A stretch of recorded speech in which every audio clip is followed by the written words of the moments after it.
Good morning, ladies and gentlemen. Welcome to this webinar. My name is Iguma Gabriel, and we are very glad that you are able to join us for this discussion. If you have attended any of the webinars before this, you will realize that today I have dressed differently. Well, I couldn't resist the temptation to wear my Uganda Cranes jersey as we talk about sports today. But we're very glad that you're joining us, and in a very short while, we will be beginning our discussion on the sports and recreation sector. Right now, you have joined us via Zoom, but I know that some are joining us via Facebook. That's the Castle Think Tank Facebook page.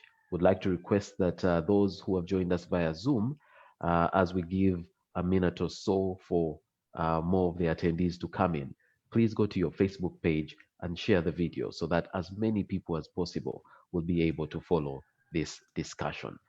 Let me also ask the team to display our program for today so that you're able to see what our discussion will be flowing like.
Okay, I just shared the video on my Facebook page, and if you've done the same, or if you're going to, be tweeting or commenting from social media, please remember to use the two hashtags for today. We're using Castle Webinar. That's hashtag Castle Webinar, and the second hashtag is Thrive Sports. This is because this is a series of, Thrive webinars. How exactly these sectors can thrive amidst the pandemic. My name is Iguma Gabriel. I will be your moderator for today. But as we set the ball rolling, let me invite Mr. Bernard Wanyama to lead us in a word of prayer. Bernard, over to you.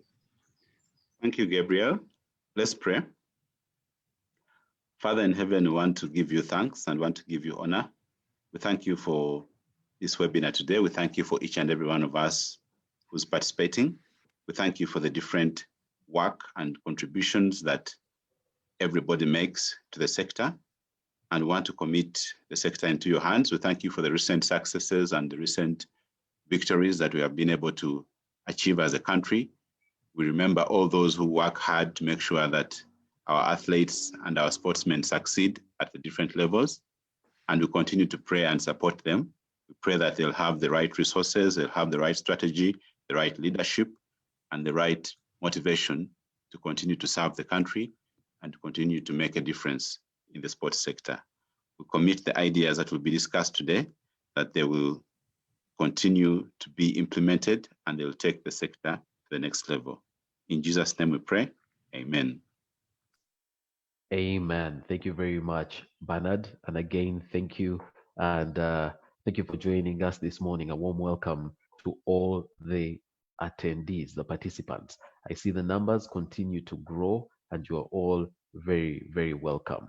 I see one of our panelists has logged in as a participant. If the technical team could just help and upgrade him to a panelist. That's Mr. Edgar Watson. So if you could just help with fixing that, Thank you very much, team. Again, a very good morning and a warm welcome to each one of you joining us on the Zoom platform and some of you joining us via Facebook and Twitter for this discussion. Whatever platform you are using today to join the discussion, you are very welcome. And I hope you will be able to stay with us for the next 180 minutes, so the equivalent of two football games uh, without halftime breaks. Our breaks for today will be poll questions. So we will take a water break or a bit of halftime or quarter time.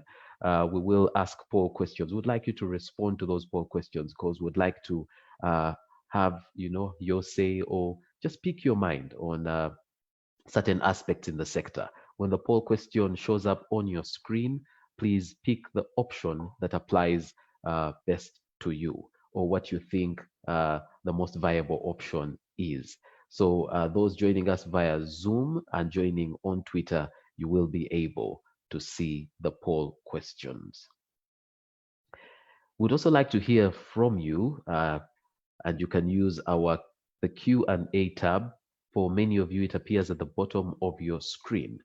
It's labeled Q&A. If you have any question, any comment, please just use that tab, type your question out, and we'll have our panelists visit that tab often to respond to your questions and to also, take the benefit of your comments. If you are on social media, please remember to use the two hashtags that we're using for the discussion today. The first hashtag that we've been using from the beginning of this series is CASO webinar. So hashtag CASO webinar. And then the unique one for this discussion today is hashtag Thrive Sports. So if you're commenting, please use those hashtags so that we are able to find your comment very easily. We have an interesting lineup for you today. Our panelists are, established people in the sports and recreation sector, and in a very short while, I will be inviting them. However, I'd like to let you know that these webinars have been organized by CASO Think Tank, and I'd like now to invite the board chair of CASO to come and give welcome remarks. For today, I will refer to him as the coach of the CASO team. Only for today. Dr. Magara, welcome. Thank you very much, Mr. Igoma, and a very, very warm welcome to our panelists this morning, our special guest, Dr. Don Rukari, and other panelists, Mr. Daniel Wambi and Helen Koyoyo, and Mr. Robert Kasande, Madam Avis Mayer. I hope I've not left out anyone. You're most welcome to this discussion about sports and recreation. I'm not going to talk about sports and recreation because I'm not qualified to do so. We are looking forward to hearing from you all. Just to give a bit of a background, as a think tank, which was registered last year, but built on a 10-year time of training under the Institute for National Transformation, we do have a large membership. We did a seminar on education last year. This year, we're planning to do something different. When the pandemic struck, we decided to focus on opportunities. So we held on the 25th of April, we held a large meeting with our membership for over 160 people, and divided ourselves into sector groups to just think about opportunities. What are the opportunities? Yes, it was a dark time. It was very unprecedented. We never experienced anything like that. But we came up with a lot of ideas, which were written into papers covering all the different sectors. This is, I think, the 18th or 19th, I'm losing count, of the such webinars we are holding, focusing on different sectors. And today we're excited to host a very distinguished panel. The ideas that come out of here will go to, will be refined, will be added to what is being presented by Mr. Fred Barunji this morning. And then out of that, we are now extracting policy briefs and different other products that can help to improve the sectors. So thank you very much for joining. We really look forward to drawing from your expertise, your ideas, and just to assure you that things will not end here. There will be a continuum after this. So as I usually say, open up your minds. It's a time to discuss. It's a time to think outside the box. It's a time to throw out ideas there. And who knows which of these will move on to play a role in promoting the sector. Thank you. Have a good interaction this morning. Over to you, Gabriel. Thank you very much, Dr. Magara. Would like now to dig in. The COVID-19 pandemic has led to cross-sectoral disruptions across the world, and Uganda has not been an exception. The pandemic did not spare the sports and recreation sector in Uganda. August and September are usually, the period when parents have to go to their children's schools to cheer their children on at their sports days. Football leagues around the world begin at about the same time. But this year, it was different. In fact, even the Tokyo Olympics, the 2020 Tokyo Olympics, an event that many were looking forward to, was disrupted by COVID-19. That one was postponed. Certain games are still going on, but in empty stadiums where fans cannot come and cheer their teams on, whether local or, international.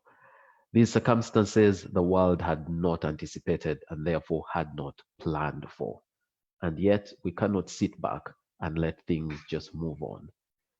You will recall that at the beginning of the lockdown, some people had resorted to recreational sports to fill the idle and free time that they had. But because of the risks associated with these interactions, government stopped these outdoor sports activities in groups. Sports on the Ugandan scene has grown over the years, and we should not let COVID-19 disruptions take the steam and momentum that had been gained. So how now do we gain pace again to make the sports sector thrive? We're privileged to have a great lineup of panelists and our special guests all logged in to discuss this topic. I'm going to just let you know who our guests are, our panelists are, and this is in no particular order. I will start with our special guest, Dr. Donald Don Rukari. He's the Chairman, National Council of Sports. He's logged in. We will have Mr. Fred Barungi, Executive Director, Kuza, Uganda. He will be presenting the CASO Think Piece. We have Mr. Edgar Watson. This is probably a household name. Chief Executive Officer, Federation of Uganda Football Association. We have Ms. Avis Meyer, Team Captain and Athletes Representative, Uganda National Swimming Team. We have Mr. Robert Katende, Executive Director, Sports Outreach Ministries. And we also have Ms. Helen Uteme. She's a strength and conditioning coach, Express Football Club, Uganda. All these guests will be introduced in greater detail as I invite them to speak. And right now, without further ado, I'd like to invite Mr. Fred Barungi, Executive Director, Kuza, Uganda, who will be taking us through the CASO Think Piece. Fred Barungi is the Executive Director of Kuza, like I mentioned. He's also the Treasurer of Crane Children at Risk Network, a network that brings together more than 150 organizations. And he's also a Director of SOM, that's SOM Chess Academy.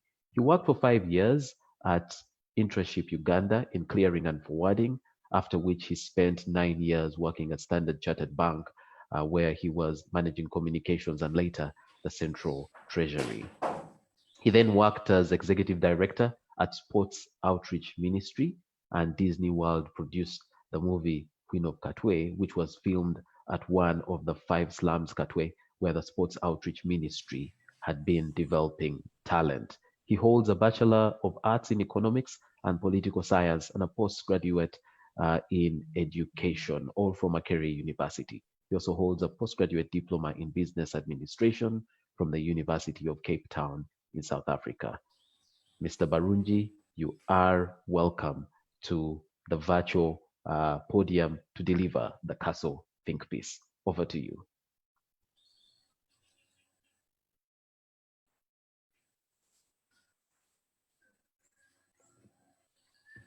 Mr. Barungi, we are ready for you. Please go right ahead.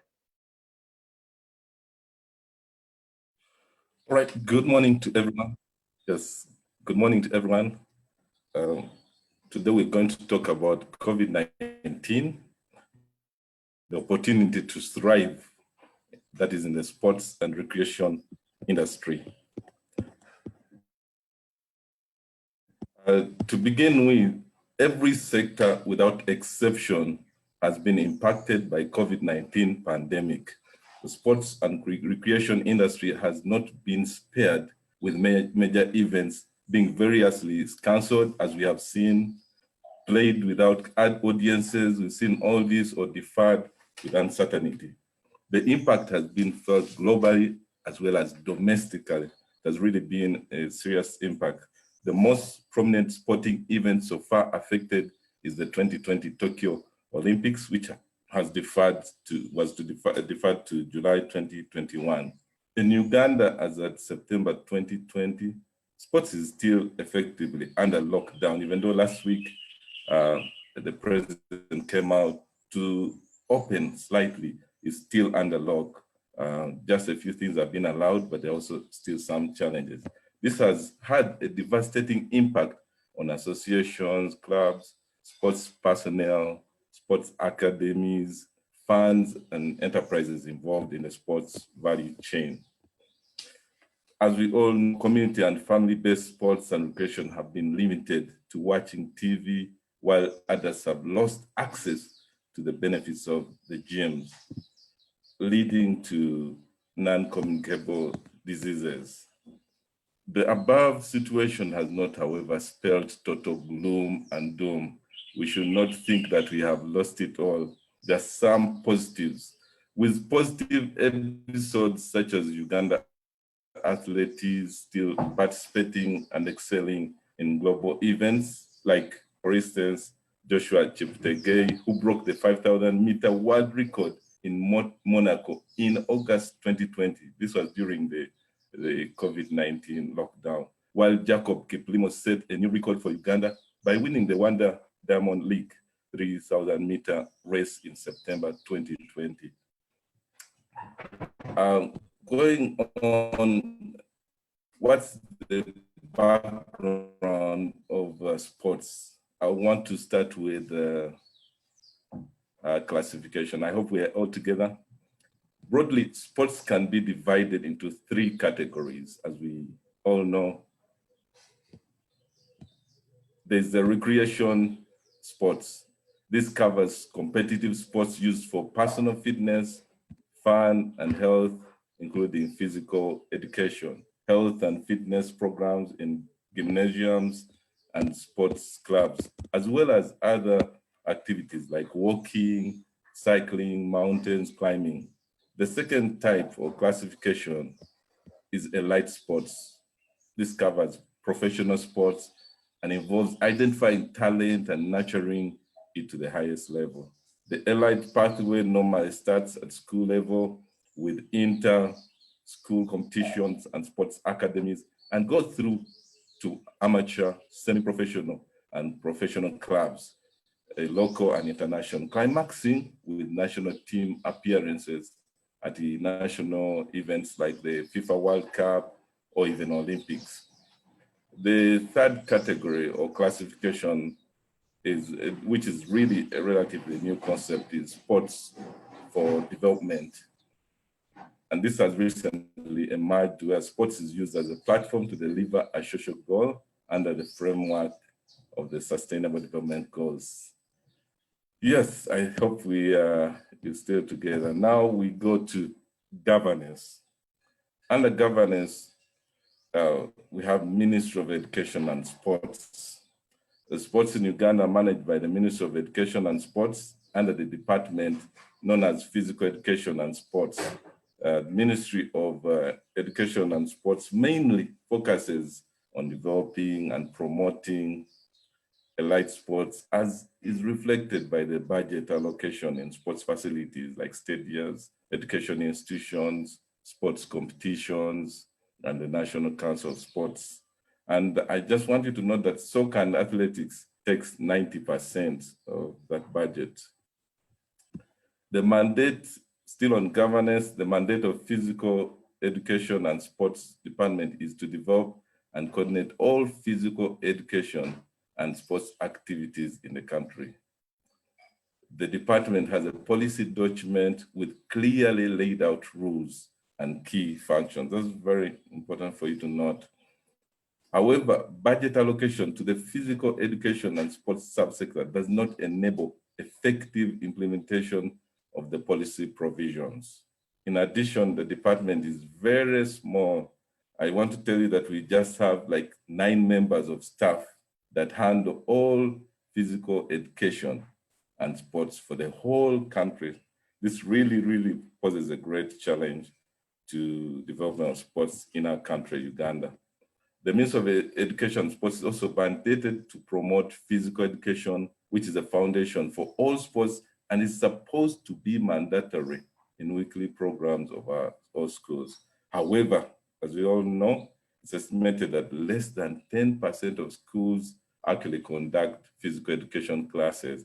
If you are to look around, some of the schools actually even don't have fields. Some have to go miles away to look for a field. So just 10% of schools actually conduct physical education classes.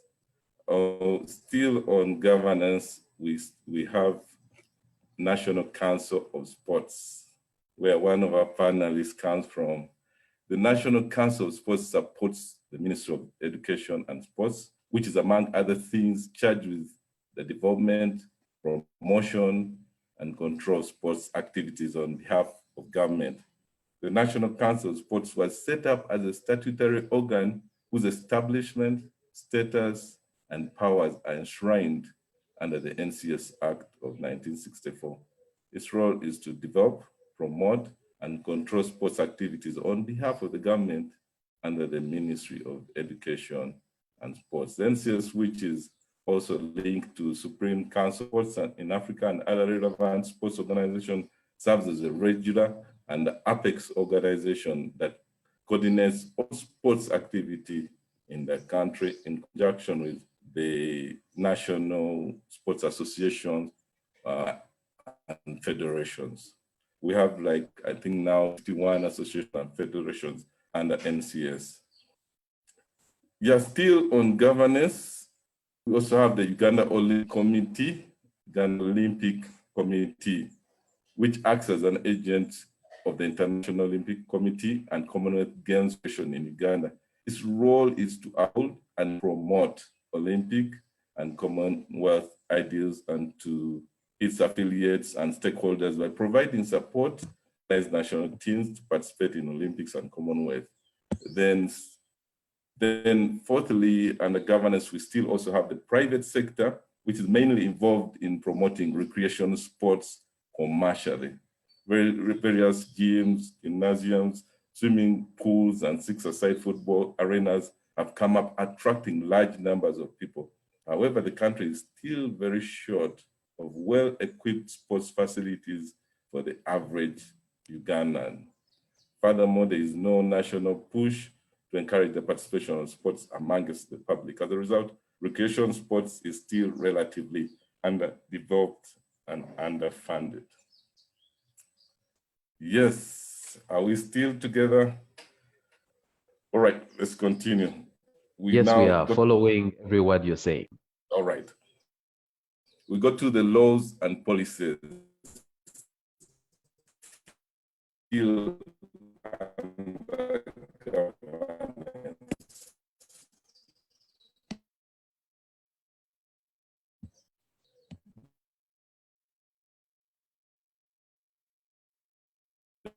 The Ministry of Education and Sports is responsible However, most of the ministry and little attention is paid to National Council of Sports Act of 1964 and the National Council of Sports Regulations 2014. The main policy relating to sports is called the National Physical Education and Sports Policy, whose main goals and objectives are the following: to improve planning and management and administration of physical education and sports in the country, improve access to and the quality of physical education and sports in the country, and lastly, to develop a cadre of high-performing national athletes on a sustainable basis. Then a little bit about the history and the state of sports in Uganda. Ugandans have excelled when they have been given and required support and exposed to a world of international sports. However, Uganda had only earned its first gold medal in 1974 and was earned by late John Akibwa. Then 4 years later on, the Uganda Cranes narrowly lost the top African football crown in 1978 Africa Cup of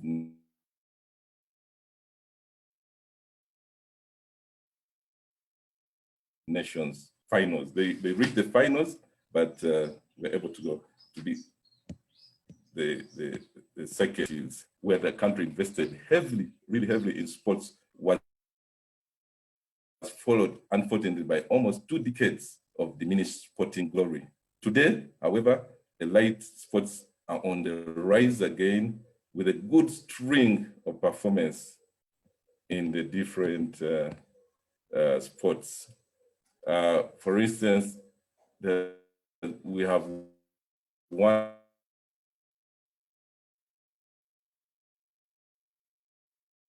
6 medals at the Commonwealth Games.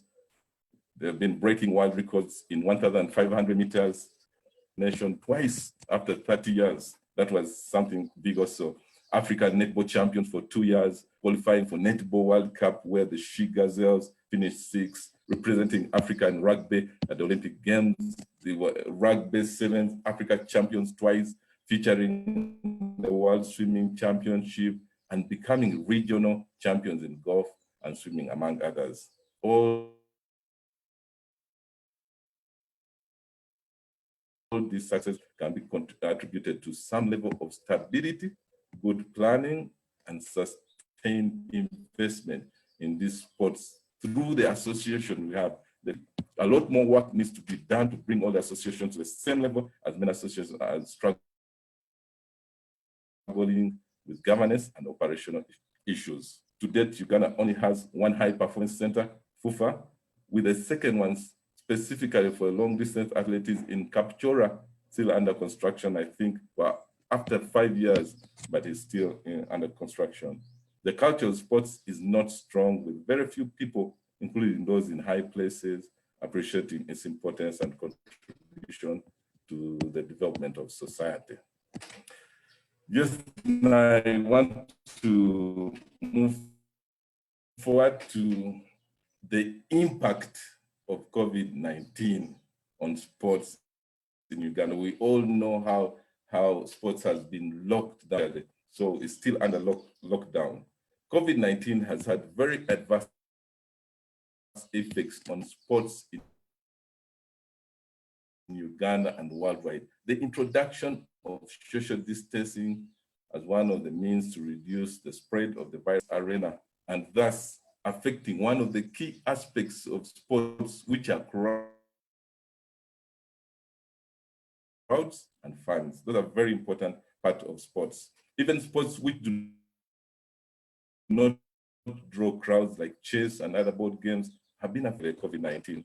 The government announced a countrywide lockdown in March 2020, in which all sports activities were banned. Schools were closed, and there was a 7-week ban on transport. This had far-reaching effects, some of which were immediately realized, while others will be felt even in the long term. So the impact of COVID-19, I want us to start with the negative. What have been the negative effects? stopping of physical education. This was the immediate effect of the closure of schools. It was closely followed by a ban on jogging on public roads due to the buildup of crowds. Remember Northern Bypass and those roads, people had started and they were banned. Those who used to go to gyms could not go since they were closed. All schools, sporting academies are still closed.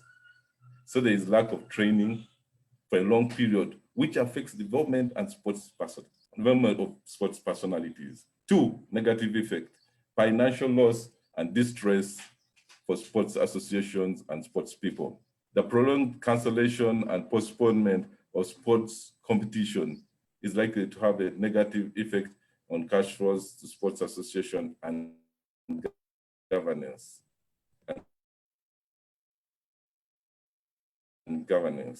So you see that we're having some real effects and financial losses. So on governance bodies precipitating financial distress. This will also likely affect sponsors, mainly of who are already in terms of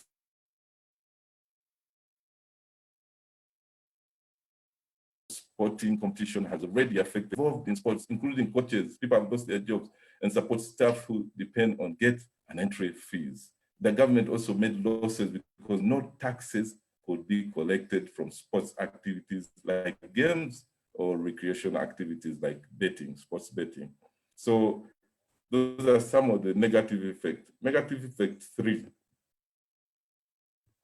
increase in non-communicable diseases. That's pressure, heart issues, diabetes. Long-term effects on the pandemic include prolonged activity, which would engender conditions for an increase in non-communicable diseases, like I've said, blood pressure, diabetes, and heart disease, and others associated with health challenges. It could also be argued that the positive contribution of sports to mental health, meaningful interaction, and relaxation has been curtailed. It's notable that or even by the police, that there has been increased domestic violence during these campaigns, for elections. Why? Sports is locked down, the youth are out there. Then the other negative effect has been loss of talent. If the pandemic is prolonged, it could affect upcoming year training and participating sports. There has also been loss of accolades due to the lack of competition. Many trophies, medals have been missed at the national and international levels. There are many games competitions which have had to be postponed for some time. So those are some of the negative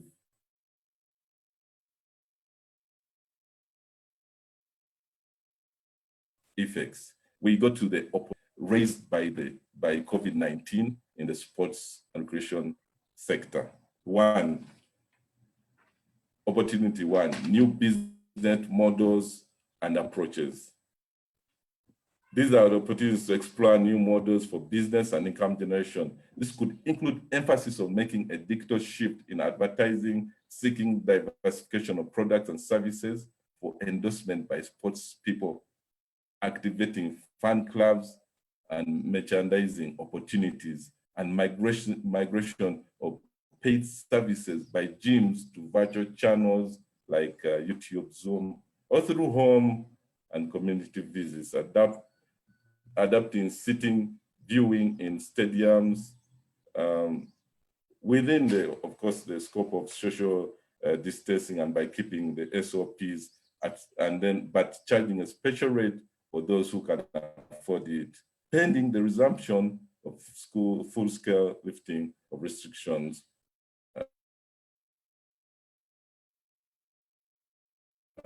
to be considered. Development is in Uganda, adapting or simplifying it to also cater for community or non-professional games should also now be undertaken. Esports in South Africa and Asia is booming, so it's something that we can think about. Opportunity, advocacy, enhancing the practical application of the concept of sports and development, especially in the COVID-19 context. With the relevant partnerships, sports association and personalities could be vocal advocates for issues such as COVID-19 safety initiatives, combating gender-based violence, education, mental health, physical activity, support for the disabled, and other things like. Yes, now let us move to the last part of our think piece, which is recommendations, which were made after looking at all these things, all this impact, all these challenges, all the gaps. We came up with these recommendations by Castle.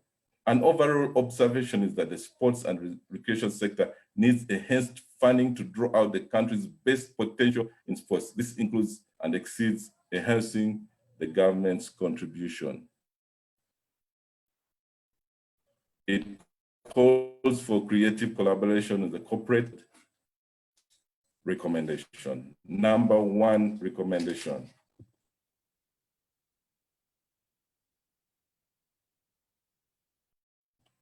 Lifting the ban on sports, a holistic where restrictions can be lifted with the observance of pre-agreed SOPs through collaboration between the sports and recreation sector and government. Government and the sports sector can sit down, and then it can be reviewed, and the ban on sports can be lifted. Recommendation 2, esports. More emphasis should be put on esports, which is growing trend with potential for commercial success. This can be achieved as follows: learning from countries like South Africa, which advanced in esports, educating the public on the approach and opportunities therein. Recommendation 3, adopting new approaches and business model. Adopting new business models and benchmarking fundraising methods that have worked for successful associations outside Uganda and the benefit of Uganda. And how can this be done? Emphasis should be placed on building and monetizing fund-based loyalty, for instance, has been achieved with funds in English Premier League. A percentage of betting taxes can go towards seeking partnerships to enhance disciplines can be developed, promoting and creating public awareness for all national teams beyond soccer, athletics, and to a lesser extent, netball. This should be with a view of drumming up a fan base as an incentive for sponsored partnership. The Ministry of Education needs to go into public-private partnerships with developers or sports organizations for ground release arrangement for community sports. Recommendation 4, corporate involvement. Government should explore the feasibility of encouraging waivers. The Ministry of Education and Sports should seek public-private partnership and private citizens, developers, and sports organizations for ground release arrangements for community sports, so they can release some places, some land towards sports in community.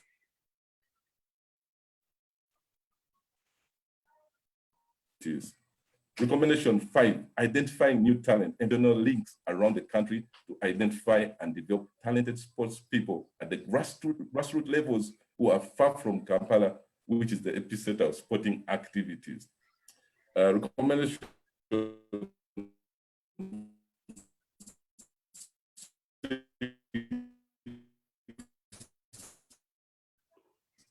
advocacy, a deliberate, coordinated NCS to address negative and increase awareness and appreciation of sports as a national priority. Addressing the varied perception and information gaps so that the opportunities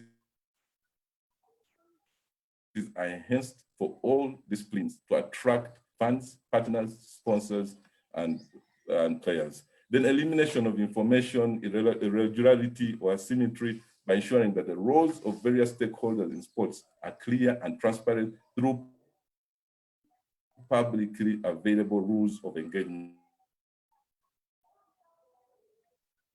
Right. It should be noted that the past several years, the sector has been in the public domain because of apparent disconnect in sports. Just 2 more as I conclude. Recommendation 7,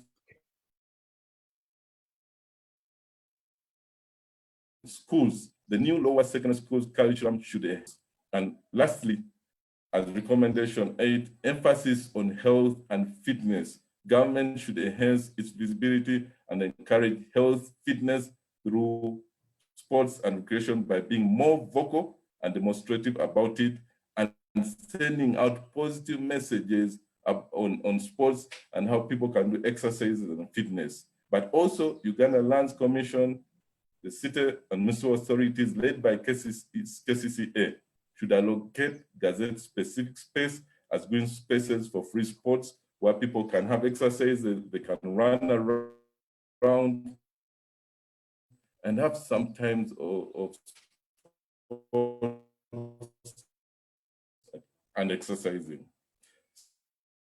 So as I conclude, in conclusion, sports and recreation sector, more than any other, since it has been locked down for the longest time, it has affected the sports people psychologically, economically, physically, socially. Sports clubs, organizations, sports funds have also been affected financially. Every individual in society has been affected.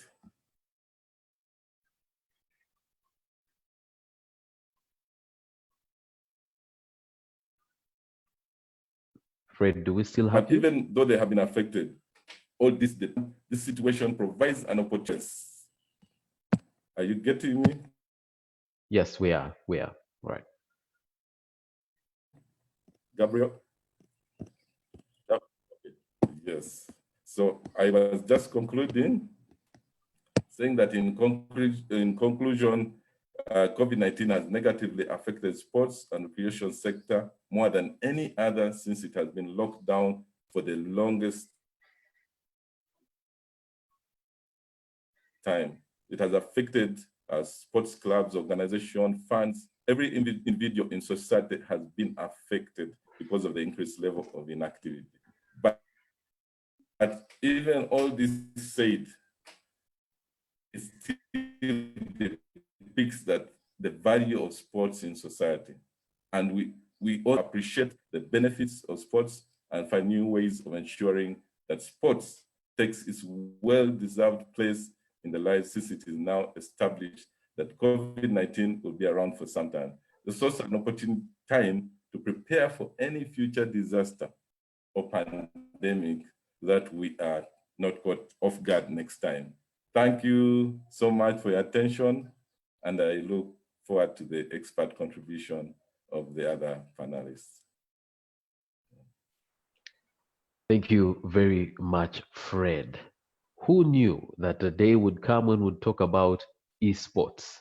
And Fred has shared that, we should learn from South Africa about esports. Fred, if you could visit the Q&A section, one attendee has already asked a question. Charles Becker is asking you, can we have more elaboration on how esports are conducted? And hopefully we can have you respond to that for the benefit of everybody. Dear participants, please, if you have a question or comment, just go to the Q&A tab that's most likely at the bottom of your screen and put your question there. Would like now to seek your opinion using a poll question. Can the team please put our first poll question up? Our first poll question is, did you participate in physical education exercises in your primary school? Yes or no? Did you participate in physical education exercises in your primary school? Let's have you respond to that question. If you are tweeting or on Facebook, please remember to use our two hashtags, hashtag Castle Webinar and hashtag Thrive Sports. We would like to ensure that we don't miss any of your questions or comments. So once you use the hashtag, we are able to identify your comment very easily. I'll allow a few more seconds for this poll question. Those of you joining us via Twitter, the poll question will also appear on your screen. Just go ahead and take the poll. Let's see. All right, from the answers that are coming in, it seems like many of the respondents from before the year 2000, because these days there are many schools that don't even have a small playing area. 100%, and I think this is the first time we have had a poll question where we've had 100%. 100% of you are saying you had physical education exercises in your primary school. Well, thank you very much. In about 30 or so minutes, we will launch our next poll question. So please look forward to that. Like Fred just said, we would like to hear from the expertise of our other panel, our other discussants, our panelists. And now it's my pleasure to invite our next panelist, Mr. Edgar Watson. He's the Chief Executive Officer, Federation of Uganda Football Association. I hope, Mr. Watson, you can see that I'm wearing my Uganda Cranes jersey. He is the brains behind Edgar Youth Academy. Before his promotion to Chief Executive Officer, he worked as the FUFA National Team Coordinator in 2006 and the FUFA Technical Director between 2008 and 2009. He announced his arrival to the Ugandan football scene at Miracle FC in the early 1990s under coach Eddie Butindo. This was SC Villa's he is SC Villa's current chief scout. However, before joining Miracle FC, the slow but intelligent, versatile player had to feature for lower division sides like Namirembe FC, Chewangula FC, St. Matia Mulumba, Puma FC, and Bageri FC. In 1996, Watson joined trophy-hungry SC Villa and was later appointed as the team captain in 1998 by the then coach Paul Hasule. Under his able leadership, SC Villa won 7 league titles in 1998, 1999, the year 2000, 2001, 2002, 2003, and 2004. You will realize that that was a winning streak of 1, 2, 3, 4, 5, 6, 7 years. He also enabled Villa to win the Sekafa title in 2003. In the year 2003, he became Villa's most successful captain when he helped the club win the Sekafa title, something that had last happened in 1987, breaking a 16-year-old regional jinx. And this was under the stewardship of Serbian coach Micho Sredojevic. He made his national team debut in a friendly game against Kenya in 1995. Under his able leadership at the Cranes, he helped the Cranes side lift the Sekafa title in 1996 in Sudan and 2000. He holds a Bachelor of Arts degree in Social Work and Social Administration and an advanced Sekafa coaching certificate. Ladies and gentlemen, the legendary Edgar Watson. Welcome. Thank you very much, and thank you for that very elaborate profile. I want to jump straight into the discussion, first of all, by thanking Kaso for this wonderful idea that came in and the topic, and also to thank Mr. Barunji for the very wonderful presentation that has been given. Like I've said, I am really interested in going into the discussion itself. I agree almost entirely with what has been presented. Very wonderful insight in checking out. But I also want to add in a few areas that I think need to be also considered in our discussion, especially about the opportunities and then the impact itself of the COVID-19 pandemic. On the side of the negative impact that has come in, I feel the psychological effect that normally we forget in sports, because in sports, normally we think about the physical, the mental, the emotional, and also forget about the psychological. I think this pandemic having come in, of course, in the way it came in as an impromptu thing, psychologically, athletes and players and coaches were not, of course, prepared for this. We thought it was something that would take maybe a few weeks, but eventually it has come on. The effects have been long, long for over months, and this psychologically has affected. So in terms of the recommendations that should come in, I think in terms of the policies and the procedures that we are using, we need to think a lot about how to psychologically bring back the players and the stakeholders in the game. Of course, the second effect that I see that wasn't mainly brought in was about the infrastructure. Because activities are not going on, you realize that most of the pitches and most of the areas where sports, especially football, is being done, of course, it's two-way. Some areas are totally going down, and this is an area which will need a lot of funding in terms of improving on the infrastructure, like fields, like the offices where sports people operate. So there's a negative effect that these facilities, which were initially even not at standard, are actually going down. But again, on the other hand, we've had an opportunity again to use this period to start concentrating on how to improve some of the pitches. The challenge I've seen is that we don't have the machines and the machinery, unfortunately, to work specifically on the pitches. At FUFA here, we are together with UEFA trying to import some of the tractors and the machines that will specifically work on the pitches where it is ripe. How I wish the policymakers, the government, maybe the National Council of Sports should also think about this opportunity that we need actually specialized machines that could be able to not only do the concrete around the pitches, but also the areas where the athletes and the players actually play from. On the positive side, if you allow me, I also see now that with this trend that is coming in as an impact of the COVID-19, we can now do courses online, which wasn't the culture.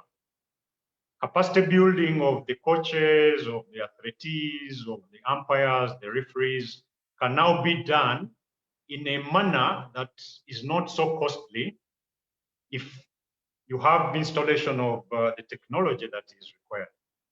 What we are doing now is a live example, which probably wouldn't have been very easy, especially being that sportsmen are always busy. So I think it's a very good, wonderful opportunity, which we can also embark on to make sure this kind of fora in the technology area can also be, activated. The second positive opportunity that I see with this, it's kind of an eye-opener that federations and sports, organizations haven't been seeing the reason and the importance of having reserves. Of course, it will be a debate. We don't have the money. We don't have the resources. How then do we even think about, reserves? But I can give an example of how FIFA started it, with very, very little percentages being reserved. It could be even 1% of the expenses that you're doing. But eventually, in the long term, these reserves could come in to help in such pandemics which come in. Even with the national budget, why not reserve some of the funds that go into sports activities, but also create what had been started like a sports fund, which could come in such areas to help even athletes. So I think that's an opportunity that we need also to think about, to implore. The third is about the importance of health. Normally, athletes and players and coaches normally think about performance, but COVID-19 pandemic has also shown us that health and health-related matters should be actually number one. The other point, as I'm about to finish, is about the TV value. Now that especially most of the fans in football are actually accessing football activities through TV. I think it's an opportunity for us sportsmen to try and really commercialize our sports, try to do the product building, try to do measures that could help us build our brands so that we can be able to sell.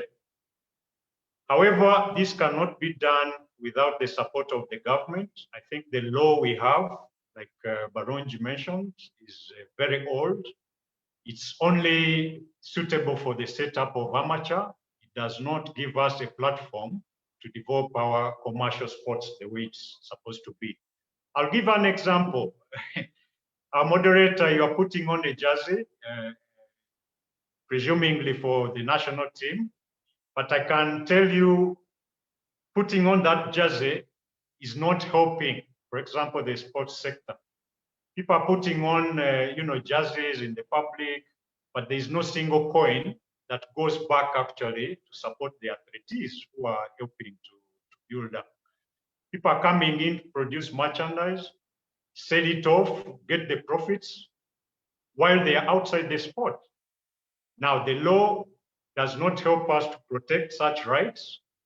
I mean, if Akibua, won the accolades that we are all proud of, why not get a way of protecting that brand and is able, or the family or the sports sector, the athletics federation can use that brand to be able to sell off and get direct income that comes in. So I think it's an opportunity to think about this area and they try to push the government to give us a law that can commercialize sports. Finally, in the positive area, I think the athletes and the players have always been thinking about sports only. I think this is a very good signal that there's life after sports. There's life can go on without sports. So I think it's a good opportunity also as policymakers, as people who are in administration, to start thinking of other secondary skills.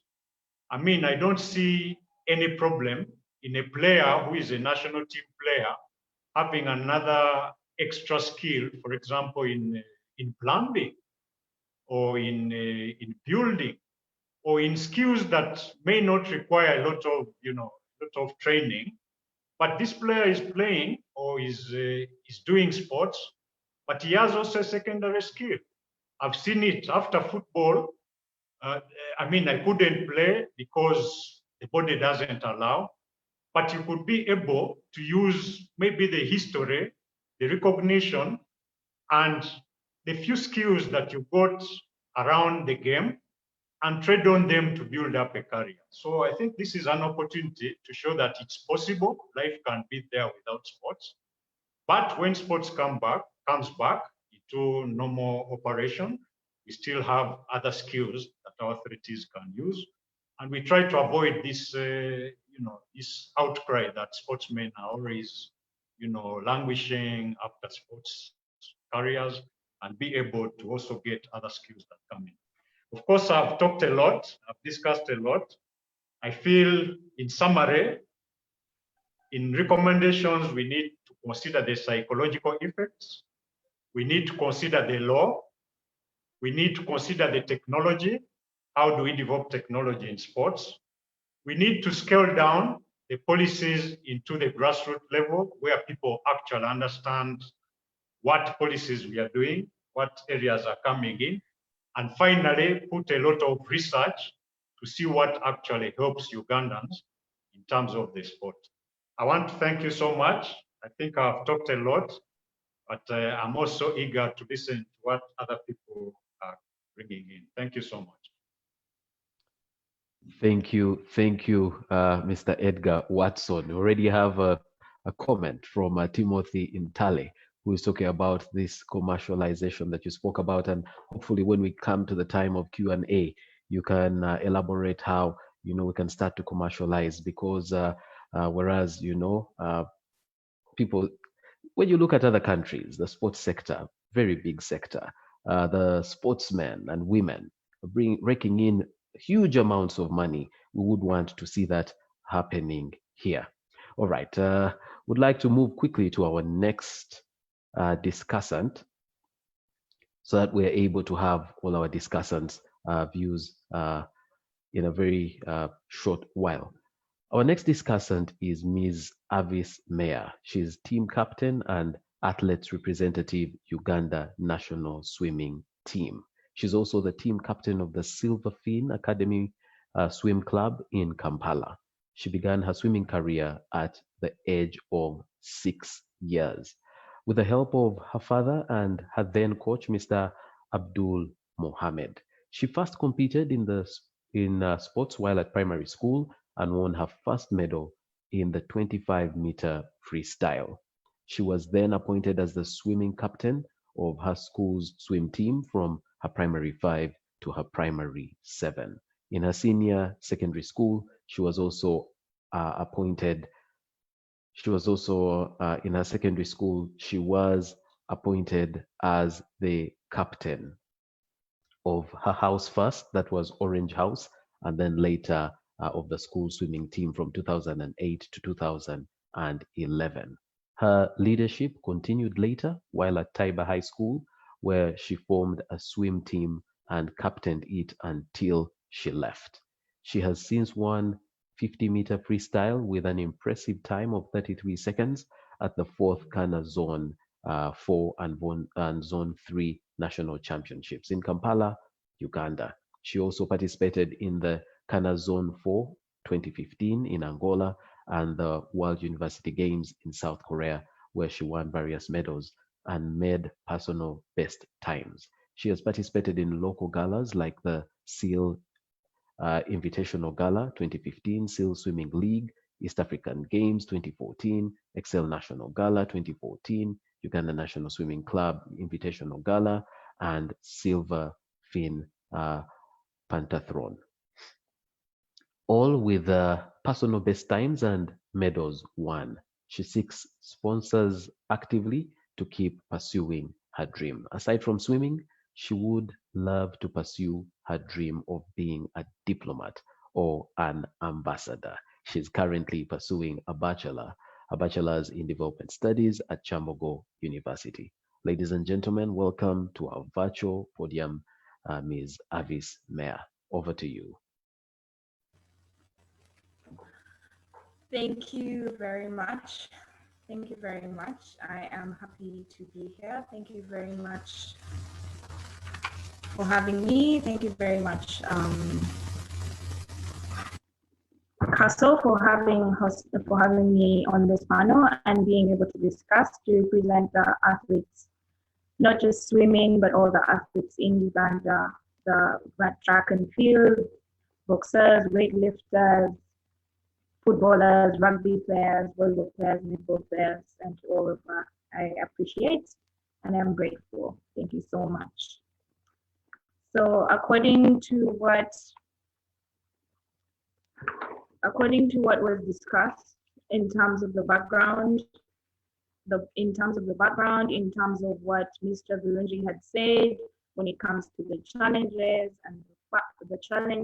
and the opportunities, I will start first with mainly the main tackling thing. Because of the virus and COVID, I will start with the challenges. Most of the challenges have been discussed and it has been brought, but I, as an athlete, am going to comment on it as coming in forward as an athlete. Staying mentally healthy has been one of the greatest challenges. You wake up you're used to the training or the structure of an athlete. An athlete, as an elite athlete, is structured to have training maybe in the morning, mid-morning, and in the evening. You have a specific diet that you're supposed to follow, a specific kind of food you're supposed to eat, specific kind of, let's see, proteins that you're supposed to take, carbohydrates that you're supposed to take. But unfortunately, because you probably do not have access to this, or you do not have enough funds to get them, or you're not going into the routine, the lack of access for these sports facilities, and a normal training schedule, and also the isolation from wider athletes in the community have led to a struggle to stay mentally fit, which is something that Mr. Edgar Watson had said. Psychologically, as an athlete, you've been affected because you're used to a certain routine and you cannot do this routine anymore. You feel frustrated. You can't see any of the people. Let's say basketball, you can't see your teammates anymore. Rugby, you can't see your teammates. Swimmers, you can't access a pool. Track and field, you have your environment. You can't see. You don't have a coach. You don't know how to work with. It's all virtual. You can't correct the way you're supposed to move your legs, your feet. So it's been tackling. Lack of guidance of a coach and watching what you eat has been hard. Now, like we have an example, there was a kickboxer named, his name was Burunji, something Burunji. He had a problem. Before he had gotten a brain tumor. It was under control and everything was fine, but because lack of supervision, he was in a small space and he was training. He was trying to keep fit. He was doing training. He ended up sliding and falling down because there was no supervision for someone to watch him to see what he was doing, and he ended up dying. He ended up losing his life because there was no supervision. There was no anti-help. He was mentally stressed. He wanted to keep fit. And for some of the athletes who are preparing for Olympics, an athlete has a cycle. If your target is Olympics, the whole time you're moving, the whole time you're training, that's your target, that's your main goal. It's 4 years. So 4 years you have a plan. I'll attain 3 championships and maybe a qualifying event to actually make it to the Olympics. And because it was moved this year, all your plans have to change. Your goals have to change. Your ambitions, you're frustrated. For some of the athletes who are planning to retire and do something with themselves, they cannot do that anymore. They can't do that anymore because they feel, okay, now I have one more year. I have to change everything that I was gonna do. It frustrates them. And for someone who has a plan and someone who's not easily flexible, this was hard. It was a hard hitting notch. And for some of the athletes, they didn't know where to start. They didn't know who to talk to. They didn't know what to do. But even if they had to talk to a counselor, they needed someone who understands where they're coming from, understands what they're doing. And it's difficult. It's been difficult. So that's been mainly a huge problem, a huge challenge, which is something that I'm agreeing with what they're saying, which Mr. Burunji had said, and I was agreeing with him. But out of all of this, I agree as well with the opportunities. There have been great opportunities, but there's one that I think, let's say football players have a season that they do. They keep playing, and some of them do not have access to their families. They cannot spend it with their families. So basketballers who have to travel and not be with their families. Rugby players who have to move. Let's say they have the Hong Kong series, they have Japan, they have what? They cannot talk to their family, they can't spend time. But during this pandemic, I think an opportunity is they've been able to spend time with their families, spend time with their parents, spend time with their children, and it was also, Mr. Edgarson has said, it created creativity. There's more to sports than just sports. There's life after sports. So there's been creativity in terms of people, now they're virtual games. They said they're virtual games. People play virtual games. Someone decided if someone had a skill in art, they developed that skill in art. If someone decided they're going to cook, they developed their skills of cooking if they had the facilities to cook. And also mentally, we took, physically, the body rested. For those athletes who weren't able to rest, who had back-to-back events, they were able to rest, they were able to give themselves a break. Maybe also give them an opportunity that, I still have time. Okay, they pushed the Olympics, I'm not under pressure. Let's change. Let's go back to my basics, my technique, and let's see where that's going to lead. And then trying to look at the bright side of everything and trying to see. Besides that, even with all the resources athletes have for their mentally well-being and stability, there was a Dr. Shannon, preparing to return as an athlete. It requires them to adjust to changes designed to keep athletes safe during the pandemic. So with all that, maybe with the development of the different styles of working, the different ways you could handle, maybe that's been a good thing. Mainly it's been the break. It's been good as an athlete, mainly physically, and being able to stay with their family, but not being able to see their coaches, not being able to see their friends.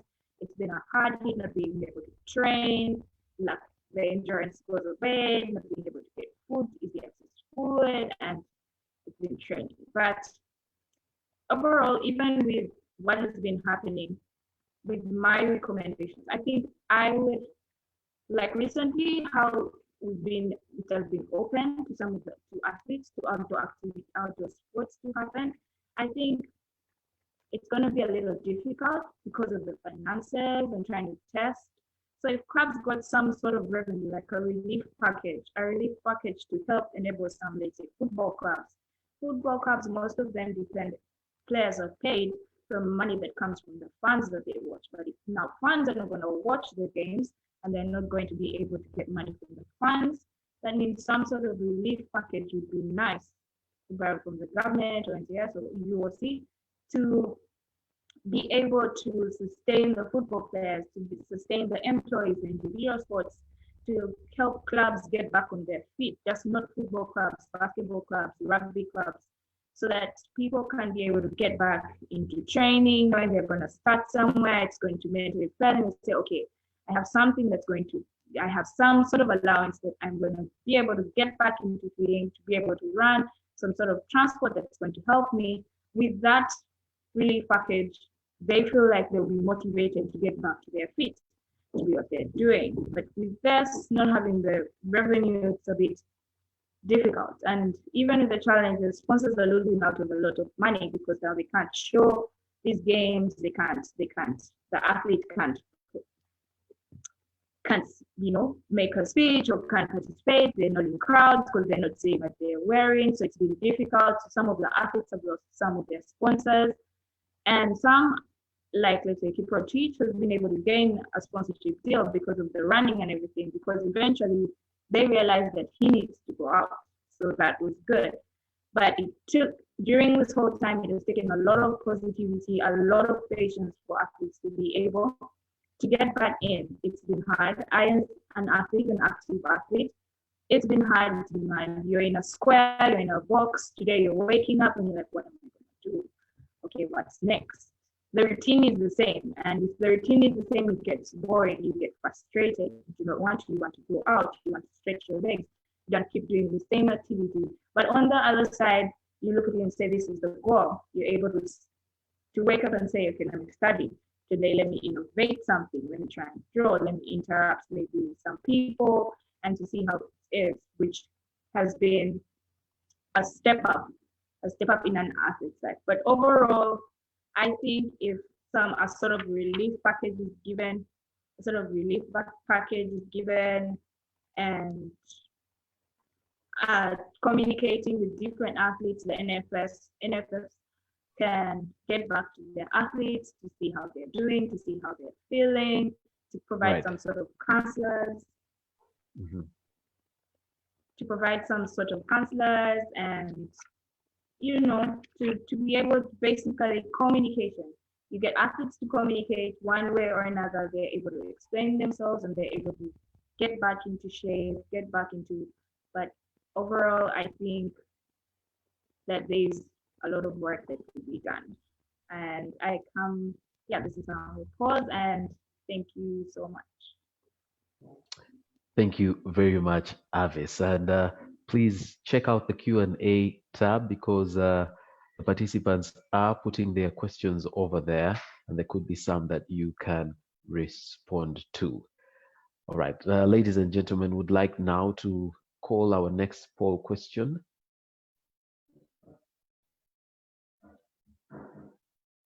Our next poll question.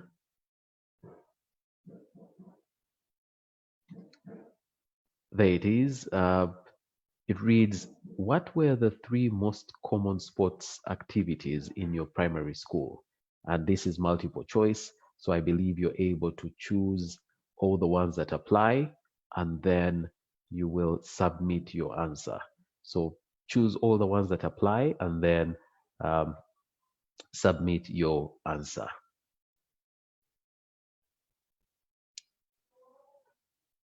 Those joining via Facebook and Twitter, remember to use our hashtags.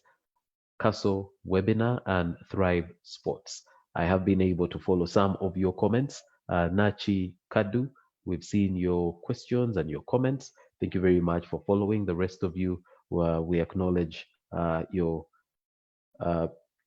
comments, and we will put them to our panelists at the right time. At the moment, I can see very few schools had cricket, had swimming pools, but for the rest of the sports, at least we've had we've had at least a participant choose them. Football and athletics are in the lead at the moment, with most schools having football and athletics. I'll just allow a few more seconds. All right. Let's end it there. Still, no one picked cricket or swimming. Probably this because of the cost of setting up those sports. But majority had football. In fact, 100% of the people that took the poll had football in their schools, and 91% had athletics. Well, thank you very much for taking the poll. We'll have 2 more poll questions, and we're eager to hear from you. Remember to use the Q&A tab to have to type your question or your comment. I'd like now to invite our next panelist, Mr. Robert Katende, Executive Director, Sports Outreach Ministries. He's best known as a mentor of Fiona Mutesi, seen in the 2016 Disney movie, Queen of Katwe. The Hollywood film starred David Oyelowo, who played Robert, and Lupita Nyong'o, who played Fiona's mother. Robert worked as a consultant, helping with the chess scenes and assisting Mr. David Oyelowo to achieve character originality. Coming from a disadvantaged background, he lived in the slums of Nankulabye before he made it to Chambogo University, where he secured a degree in civil engineering. Yes, a degree in civil engineering. It was there that he started volunteering with Sports Outreach. Robert's mentoring of Fiona to ascend as an international chess star and grandmaster candidate has inspired many. He has shared his formula for success at global chess seminars for instructors. He has many chess centers in Uganda and travels the world to inspire others to unlock their potential. He has spoken at the Bill and Melinda Gates Foundation Conference, Sports Outreach Banquets, and is a member of the African Speakers Bureau. He established the Robert Katende Initiative to enable the less privileged. He's an Obama Foundation Leaders Africa cohort and recipient of the prestigious 2018 Global Impact Award. He currently resides outside of Kampala with his wife, Sarah, and their 3 daughters. Ladies and gentlemen, please welcome with me, Mr. Robert Katende. Thank you very much, Gabriel. It's quite an honor for me to be part of this webinar. I want to, in a special way, to really appreciate Think Tank, CASO, for this setup. I know most of the panelists have already gave their submission towards what the effects have been when it comes to COVID-19. And I greatly appreciate you, Ima, for moderating this and for such an elaborative profile you've been able to give. I would definitely try to spare the time and focus so much on the positive. Yes, most of us have been affected. All sports has been affected globally when it comes to COVID-19 as a crisis. But there's, at least I want to be more proactive by trying to look at the few positives that we can actually tap into and we pave a way forward. Just as the previous discussants actually mentioned, we are not going to hold ourselves in this crisis, like just you put it, Gabriel, but we need to look for possibilities out. I have a background of chess, whereby you always get yourself in a conundrum situation, but you have always to look for a possible way out of that situation, and no matter how the situation might be.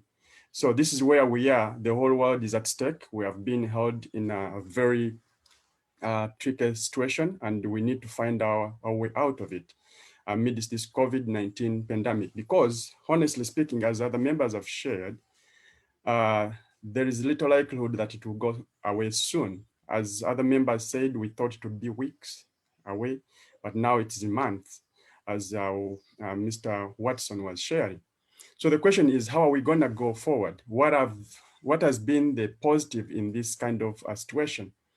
Of course, we are all caught on a flat foot, if I can use that. We use it so much in football, that we were not really on our toes. We didn't know what to expect, and we don't even still know how long it will take. So we need to dive in. I do believe it has really helped. So this situation has helped so much the authorities. Sometimes I've played soccer. I used to admire Mr. Watson when I was still at Louis SS, when they were still playing in the Miracle Football Club, which I later also joined. But sometimes it really heartbreaks when you find people have contributed greatly. They have given their time, they have given their effort in sports to not only lift their schools, their clubs, and their country at large. But at the end of the day, when sports over, because it has a definite time, it has a time when you feel the body can no longer push you into that arena. And then I've seen this happen in this crisis where many sports personalities have been really striving to survive. And we've seen so many bodies coming up, other fellow friends coming up to help them out. So I kind of feel this has been a wake-up call for each one of us who is in the sports world, that what will happen after sports? How can you survive without sports? How can you survive if it's not based on the talent? And this so much happens. People know there are some sports where many people have got off the grid because of either injuries, because of either uncertainties, which things they never expected, and everything comes to a standstill. Yes, it's a big dream. People dream to go internationally, professional, but in case it doesn't happen, how does life continue? Because as Watson said, there is life after sports. Now, how do we gonna happen, and how are we gonna manage ourselves, our families, when we are no longer on market, when we are no longer able to be sustained by our clubs, by our entities? Because if we can't give to the expectations, definitely we are going to be put off. So I kind of feel the diversity has been very, very key for each one of us to think, what can I do without sports? What else can I dive in?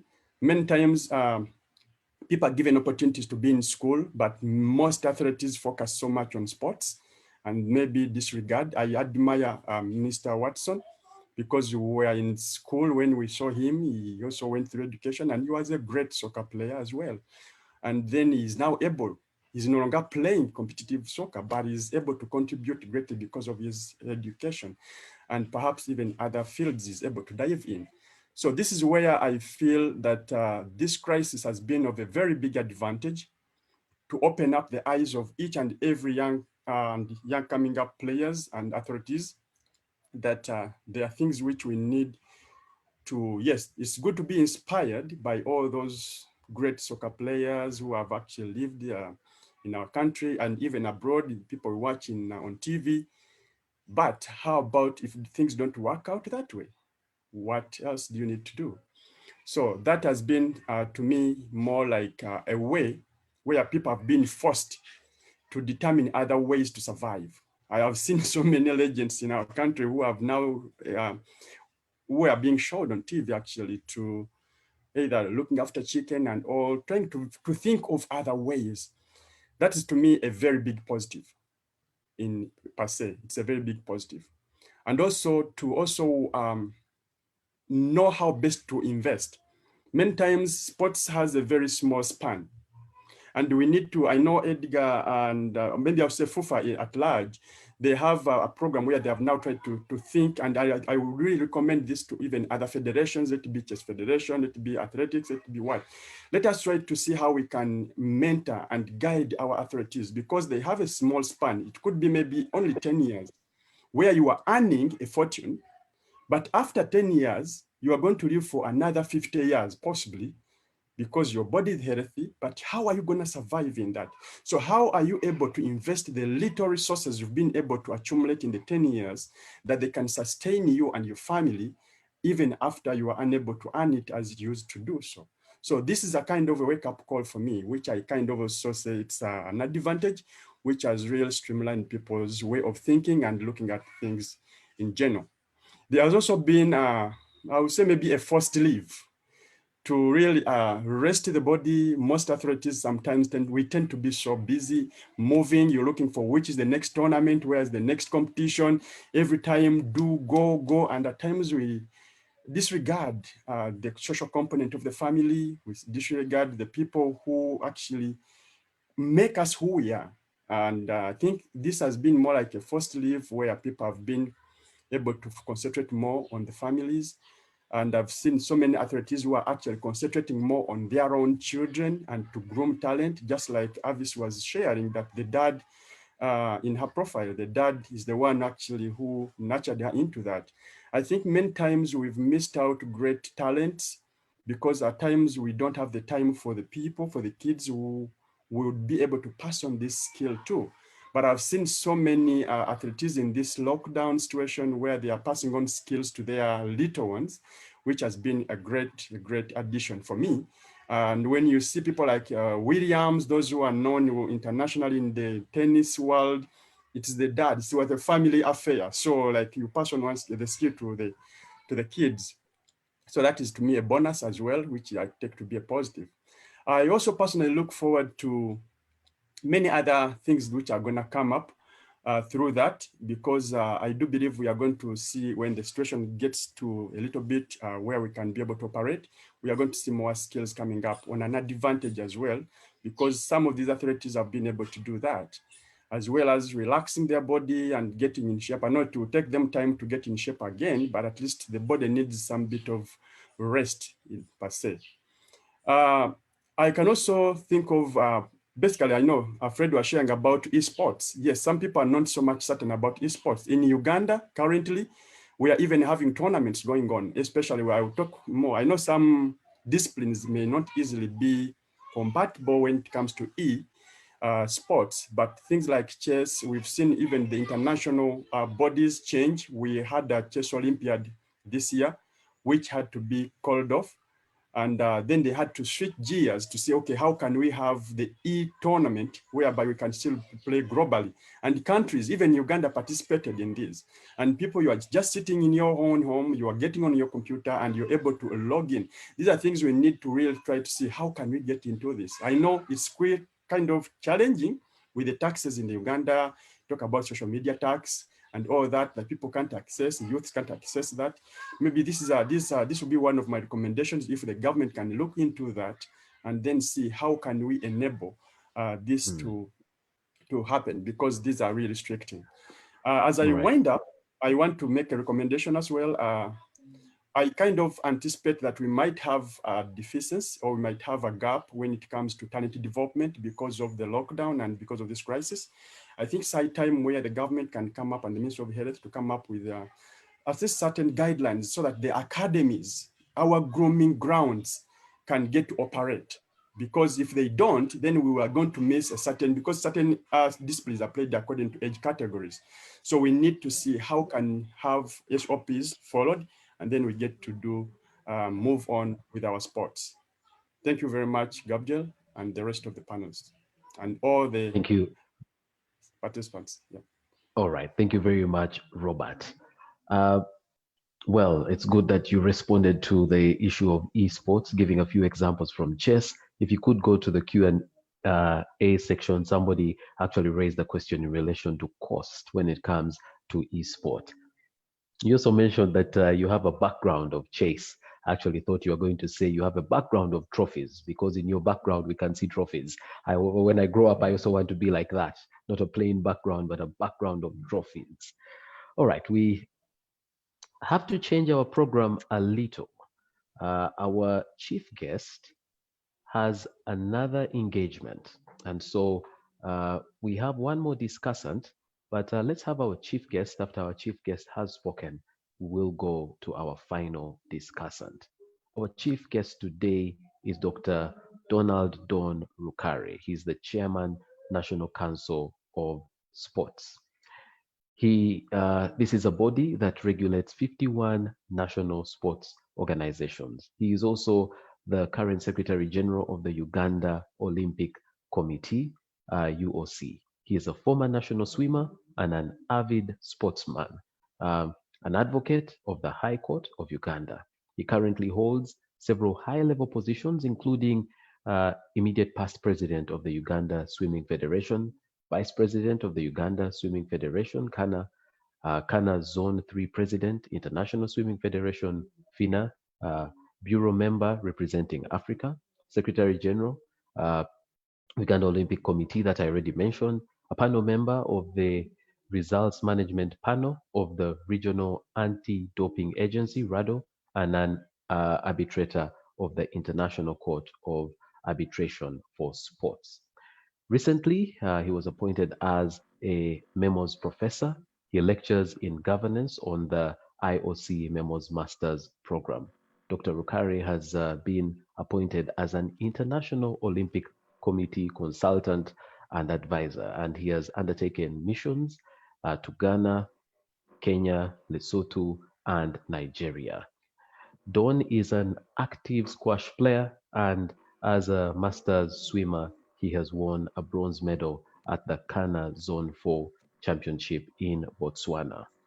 He holds a Doctor of Laws, LLD, from the University of Pretoria in South Africa, a Master of Laws, LLM, from Lund University in Sweden, as well as a postgraduate diploma in international law development and legal practice, together with a Bachelor of Laws from Makerere University. He also holds an executive master's in sports management from University of Louvain, Belgium, and this is with distinction. He has also undertaken leadership strategic management courses at the Harvard Kennedy School of Government, Harvard Business School in the USA, and he's attended an international sports law program at Cambridge University in the United Kingdom. He also has completed an executive master's in international sports law, and that's in Madrid, Spain.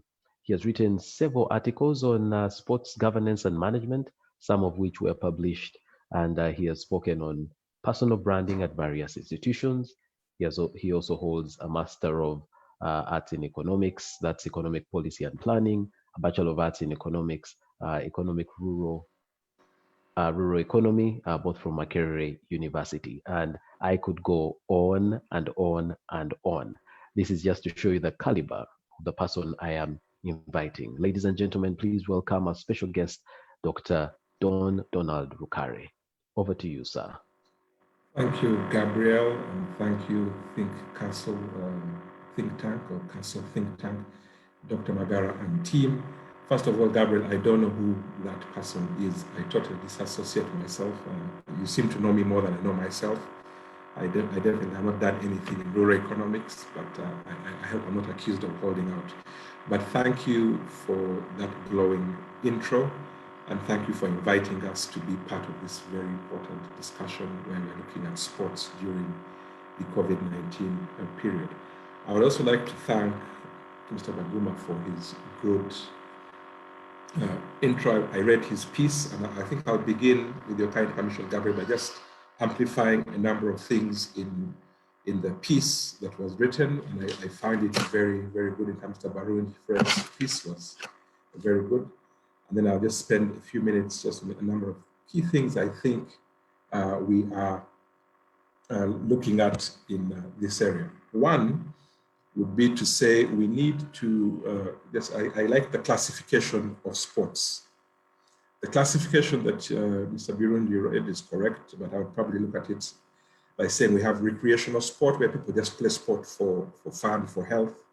We then have the amateur sport, which is what we're doing in Uganda under the 1964 Act or law. So you're doing amateur sport, playing it for the country, going to the games like the Olympic Games, Commonwealth Games. And then we also have professional sport where you're doing sport as a living, where you're paid a salary, you're paid an amount of money to do your sport. And then, as he rightly said, there's also the area that we're working on now is sports for development, sports for peace, sports for tourism, is also sports and diplomacy. So there are all those different branches.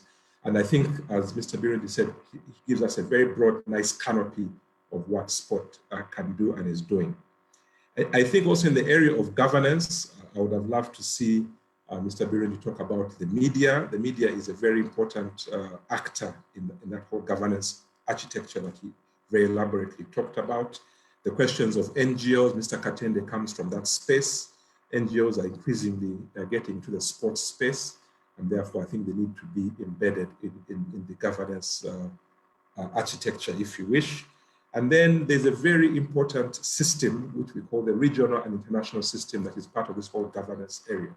So for example, Edgar Watson would know we have CAF, we have FIFA. So we have this international system and regional system. There was a tacit recommendation touching on the African Supreme Council of the African Union. So it would be good sort of for the wider audience to know that we have the national structure that Mr. Birundi talked about very eloquently, but we also have a regional structure, which is also state-driven and a non-state-driven actor. So you have the African Union, the different zones, that's the state structure, all the way to the UN system. And then we also have another system, the Olympic system, where we have the International Olympic Committee. I come from the Uganda Olympic Committee. We also have the regional, the Association of National Olympic Committees of Africa, and Uganda is part of that governance structure as well. So it's important that we also nest this whole debate within that system because it plays an important role. In terms of the laws and policies, he rightly identifies the 1964 Act, the regulations of 2014, and the policy. But these are one of the recommendations that we're looking at now is to try and revise and update these laws, because from 1964 to date is quite a bit of time, and there's need to bring Uganda into the 21st century when it comes to legal and policy framework. So those are one of the key things we're working at the National Council of Sports, to try and say we bring Uganda into the 21st century, because the current law that we have in many ways is not suited for the current structure. There's professionalization of sport, there's anti-doping, sports dispute resolution. So all these things need to be worked on, and even the policy itself is very old. So one of the things we're focusing on now is having a policy in place, revise the law so that we can get into tandem. When it comes to the impact of COVID, very rightly so, Mr. Birundi identifies a number of issues. And I think I'll just add to that to say that one of the issues that COVID has shown us is that how ready were we, for example, to hold meetings, whether it's executive committee meetings, annual general assemblies online, because our constitutions were done at a time when we were very analog. Now we're going digital. So can you hold an AGM from a governance perspective online? The Swimming Federation, for example, in a few minutes is going to be doing its first virtual AGM. And there's need for most of our federations and associations to begin thinking about this new normal, and this might necessitate changing our rules and regulations to allow for e-governance, where we're able to hold meetings online, take decisions, vote, do AGMs online. So I think COVID has also shown that, because this disruption that Mr. Birundi talked about has definitely shown that there's need for us to reconfigure the way we are set up. The other issue, of course, is the budgetary aspect that he talked about. When COVID came, 18th March, we're now 6 months into this whole pandemic. Government had a lot of budgetary constraints. The sports sector was equally affected. We got a budget cut of about, I think, 7 billion across all sectors in the economy. We had about 400, I think, billion that was cut across. Sports has been affected, so now our budget has been reduced to 17.5 odd billion. And again, this is going to cause a number of interesting needs to reconfigure how we are able to work within a reduced resource envelope. At the National Council, we're trying to engage through our ministry to see if we can look for additional funding. And I would also like to point out that sports was open last Sunday. His Excellency the President announced that sports is back. So one of the recommendations was opening up sports, lifting the ban. But this ban has been lifted with conditions. All sports must be done outdoor. There's no indoor sports. 72 hours before games, you must test, and every 14 days, you must test. To that end, we are very happy, and we thank His Excellency the President for opening up sports with those conditions. We are determined to follow and adhere to those conditions and guidelines. We had a meeting yesterday with the national federations, 51 of them, to discuss the resumption. We had already classified them under standard operating procedures, low risk, medium risk, high risk.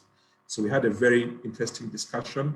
One of the pain points that was identified yesterday was the potential debilitating costs of the tests, because if we were to test, like for example, Edgar Watson has teams of 22 people, and if you were to do it costs at about 300,000, the cost would be can be prohibitive. So we're trying to see whether we can have partnerships and discussions with government to see whether either one, we can have subsidized costs, or we have free costs for the testing, because this is going to be an issue that most of our federations brought up and we are alive to it. The lack of a sports fund, which Edgar talked about, I would agree, is something we have learned, and I think one of the recommendations going forward would like to see a sports fund in place to address issues of emergency that could arise that COVID-19 has shown. Because the disruption has been worldwide, championships have been put on hold, all the sponsors are having issues, so there's a lot of disruption being caused to our athletes, to our officials, to our coaches, and our championships, events. And I think a sports fund, I would agree, would be one way, hopefully trying to mitigate the problems that we are seeing that come with pandemics that will be with us for quite some time. In opportunities, I agree, there's a lot. I think COVID-19 has, Mr. Kade talked about the new normal esports. Esports is an interesting area which has come up. It's been around for some time. And we have different types of esport. We have the esport that is played on consoles like the PS4, Xbox.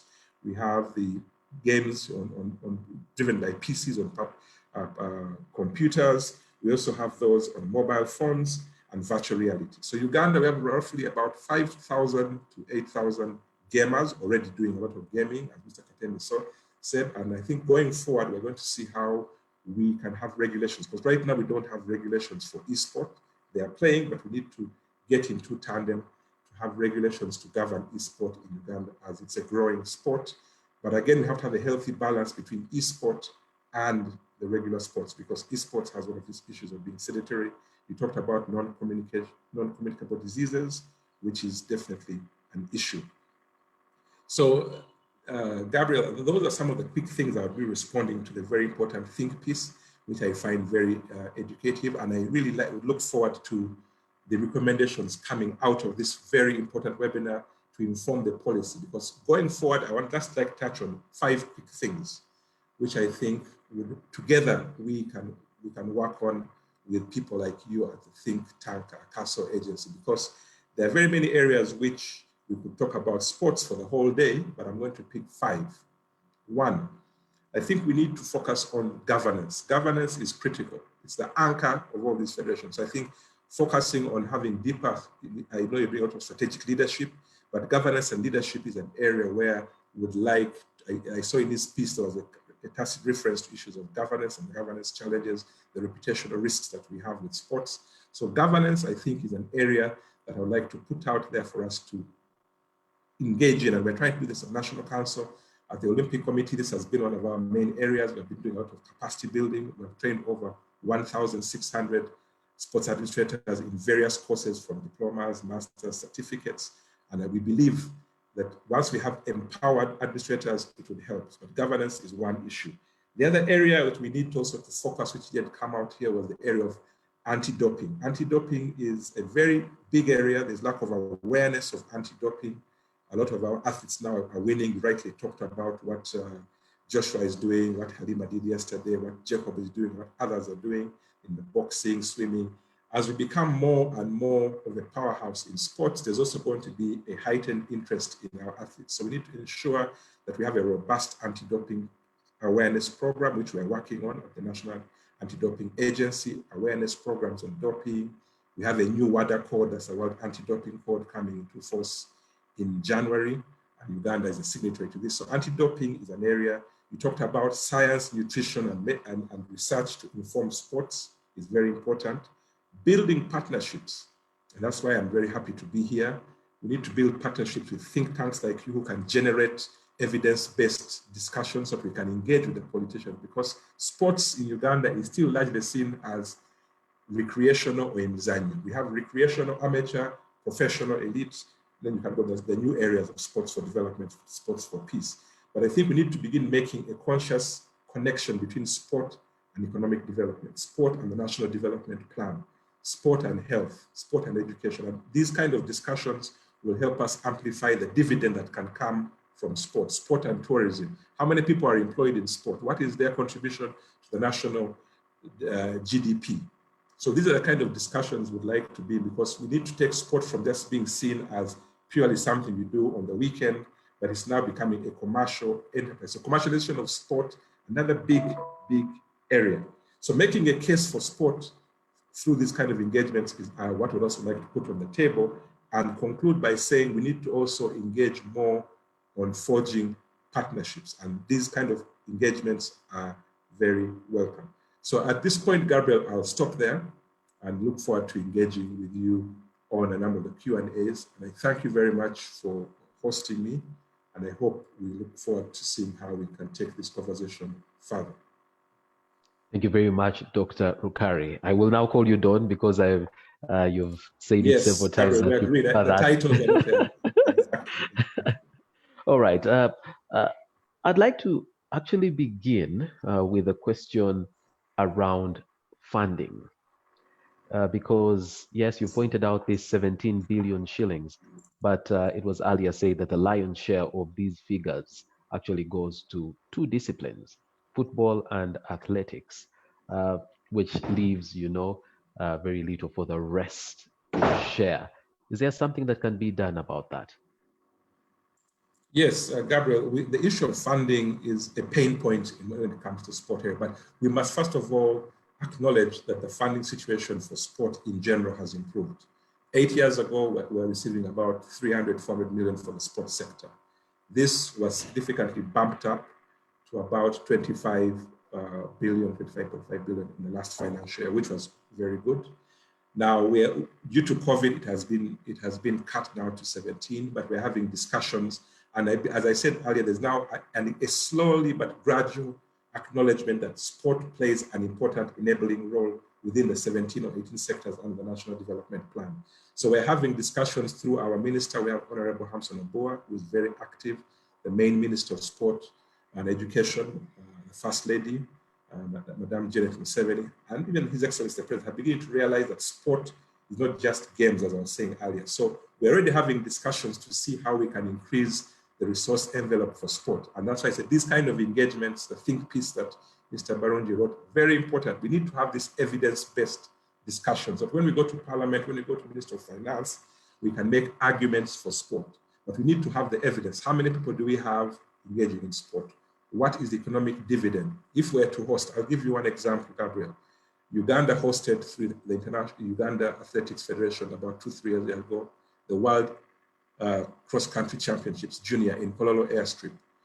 A study done by Sport Consult showed that Uganda probably got in excess of maybe $8 million, $8 to $5 million as dividend in terms of the value chain, transport, hotels, food, communication, visiting our parks. So there are these interlinkages that we need to look at sports. If people come to Uganda and attend an event, there are very many spill-offs. Go to our national parks, they'll eat food, they'll get internet, they'll stay in our hotels, they'll use the taxis. So the total effect, people being involved and employed as volunteers. So to me, I look at this as the glass being half full and not half empty. And these discussions are continuing. We'd like to see the resource envelope grow, but of course we are competing with other sectors. COVID has caused disruption, but I'm optimistic that going forward, we should be able to make a case for sport and see increased funding, therefore, which can then translate into it going down to the 51 federations. And we've been discussing the funding policy. We're about to finalize this. And going forward, we'd like to see how we can all, as they say, the rising tide rise all boats. We'll see how we move forward. All right. On the issue of funding, there is the contribution from government, but there's also, contribution from the funds and what have you. And Mr. Edgar Watson pointed out, for example, the fact that whereas many Ugandans will be seen wearing football jerseys of the national team, very little of this money makes it to, the national team. I, for example, only buy from a place that I know contributes to the sport itself, contributes to FUFA. But right outside it, there's so many places that are selling the same jerseys, probably lower quality, cheaper, and that's where everybody else goes. Now you have a legal background. Is there something that can be done? And one of our attendees asks, from probably an intellectual property or patenting point of view, can something be done? Yes, Gabriel, again, one of the issues I talked about, which is the legal framework. Because what you're talking about is image rights, merchandising, and that is a very, if you look at, you see in sports, Gabriel, one of the main areas that we have as revenue streams globally is not government. That is unique to us, at least for the time being, we need government to be one of the big push. But when you look at, for example, the NBA, you talked about, Mr. Baron, you talked about amateur or recreational, amateur, professional, what you call elite, and then we have the new sports for development. Now, when you look at the top big leagues in the world, NBA, NFL in the US, these are generating billions of dollars from the private sector, from TV rights, the Olympic Committee and the games, which were supposed to be in Tokyo. The vast majority of the revenue comes from TV rights. So merchandising. So one of the areas that we're trying to look at is to revise and amend our law so we can have a proper legal framework to even protect our athletes. It's not just the jerseys you're talking about, Gabriel. Many people, for example, are using our athletes' images for billboards, for advertising, without giving them their due reward. In other countries, Messi's face or CR7 is copyrighted. So that's part of the awareness I'm talking about. We need to have more awareness sessions. We need to have a robust legal system, but then also implementation and enforcement, because that selling those knockoff merchandise that you've talked about could be an infringement. And that's why the total thing we need to look at is this whole partnership with enforcement, but also begins with awareness. Are people aware of their rights? What happens if you copyright your name as Onyango, number one? That jersey should be, copied. Is his image protected? And these are the kind of conversations we're already having and we need to keep on having as we begin to put the system into place. And it's not only in sports. Look at the media, the music industry.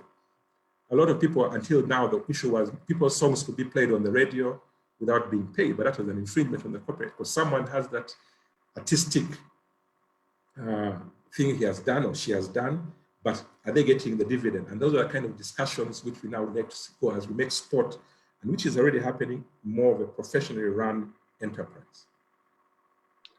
When you just mentioned the name of the national team goalkeeper, Onyango, it reminded me, my wife and I visited Egypt last year, and 3 to 4 people asked us about the Uganda Cranes and Onyango in particular. So there's this whole, a country can be sold by its sportsmen. All right, there's a question from Julius Semialo, and he asks, what is the win-win possibility of waivers or subsidies on testing of sportsmen and women in line with low-resourced spectators? Yeah, Julius is asking, I think, the million-dollar question, because that's, and I said earlier, in our engagement yesterday with the 51 federations, that issue came up. We were alive to it. We're having discussions, because tests cost money. So we're having discussions with the Minister of Health, the National Task Force on COVID, to see, and we have a very engaged minister so this discussion is being had, Julius. We're aware of it. The 72-hour, every 14 days will definitely be quite a cost. But this is something which we're alive to. We're having discussions, and we're hoping to have some kind of way forward once we have concluded our ongoing discussions with the powers that be, because it's a huge budgetary undertaking, and which we'd like to see how we can find a way forward to that. All right. Thank you very much, Dawn. And I know you may have to log out soon, but please visit the Q&A tab, because there are some questions that you can respond to. Also, it's not my place to ask this, but I'll go ahead and ask it anyway. At the end of this webinar, we're going to actually beef up the think piece from the questions, the comments, the ideas that have come through this discussion. I hope that, you'll be available for us to give you the revised think piece, but also to open doors to where this think piece can go and influence and add value so that sport in Uganda can go to the next level. Definitely, Gabriel. I look forward to working with you and Dr. Magara and the team. As I said, we really need all the voices, partnerships, and leveraging what all of us can bring together. The tent of sports is big, but we need to forge partnerships because I am a strong believer in evidence-based discussions. We need to be able to go to the Minister of Finance, Parliament, the Committee on Sports and Education, but we need this data because if you don't have data, it becomes very hard for you to make a case. Many people, even if it was you, Gabriel, as I conclude, would you allow your son or daughter to play sport 8 hours? Avis knows what she did to train. I used to swim for Uganda, believe it or not, before all this happened, Gabriel. I used to swim for you. But it takes a lot of time, and many parents would say, no, young John, young Josephine, focus on your books. Many schools in second and third term stops sports. Now, if you're to have that, so even the way the curriculum, I remember when I was in Makerere, I was nominated to go and do the university games, but this was when we had a strike. So when we were told to go, I had an option, go for the World University Games in Manchester and miss my exams, do special exams and get a pass degree. And the university did have flexible rules to say you could do your exams later. So I said, I cannot go to Manchester and come back and lose a year and get a pass degree. So I opted for the academics and my sports suffered. So it's those kind of things, having a flexible curriculum, having all these different actors, but at the end of the day, it is partnerships with people like Castle Think Tank and others that can help us bring together. And I also like Mr. Katen, even the NGO sector, everybody, we all have something to contribute, and I look forward to definitely keeping in contact with you and some of the colleagues on the panel today. Thank you very much, Dr. Don Rukare, our special guest. And in the words of one of our attendees, thank you, Dr. Rukare, for your contribution to Ugandan sport. We honor you, sir. That is Timothy Ntale. I had to read his comment out just in case you miss it. Thank you. Thank you. Thank you. I'll keep online listening, but thank you very much. All right. Thank you. I'd like now to invite our next discussant. I informed you earlier on that because of earlier commitments that Dr. Rukare had informed us about, I had to skip to him before one of our discussants had a chance to have her say. It's now, in fact, before I invite her, let's take our next poll question. I told you for today, our water breaks will be poll questions. So I think we should get a water break now, which is a poll question. Can we have our poll question? Technical team, there it is. What is the greatest challenge experienced by the sports and recreation sector in Uganda? The greatest challenge experienced by the sports and recreation sector in Uganda. Is it limited training facilities for sports and communities? Is it limited emphasis on sports and recreation among young people in school?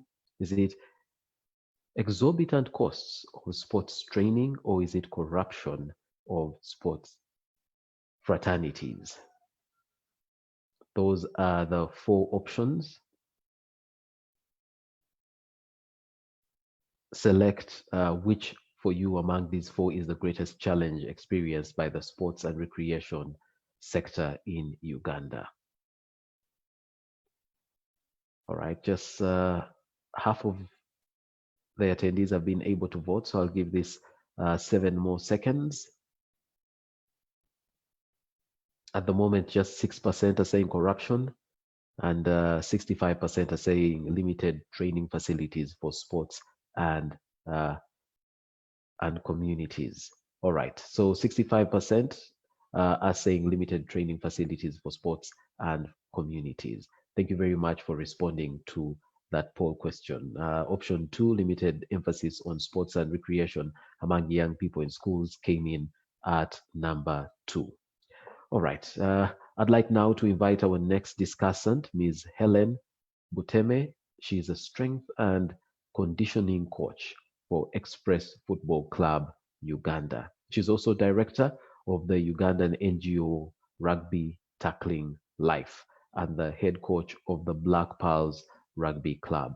She is a 3-time Uganda Rugby Union Female Player of the Year and has captained Uganda to the 2009 Rugby Sevens World Cup and was one of the pioneers of the women's rugby in Uganda in 2003. She's also a former tuberculosis immunology research scientist who switched careers in 2017 from research science to social work. She was the Uganda Sevens national team. This is Lady Crane's Sevens head coach from 2016 to 2019 and coached them to 3 top 4 finishes in the Rugby African Sevens Championships and a World Rugby Sevens Series qualifier. She holds a Master of Science in Molecular Biology and a Bachelor of Science in Biochemistry, both from Makerere University. She also holds a Conditioning Coach B license from Leipzig University in Germany. She holds a World Rugby Level 2 Coaching Certificate and a World Rugby Coach Educator certification. You realize that if it was possible to give e-autographs, we would have gotten e-autographs from all our panelists and special guests today because they really are established in this sector. But ladies and gentlemen, it's now an honor for me to invite Ms. Helen Boteme. Over to you, madam. Gabriel, Helen has dropped off. Please just proceed to, yeah. She's all right, having thank you.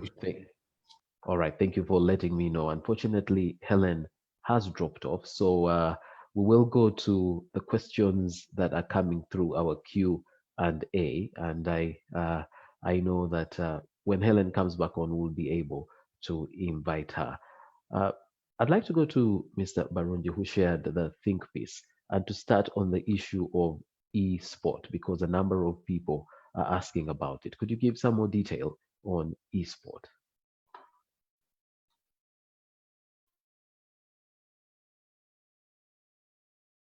All right. Yes. So esports currently, I just wanted to say, as Robert has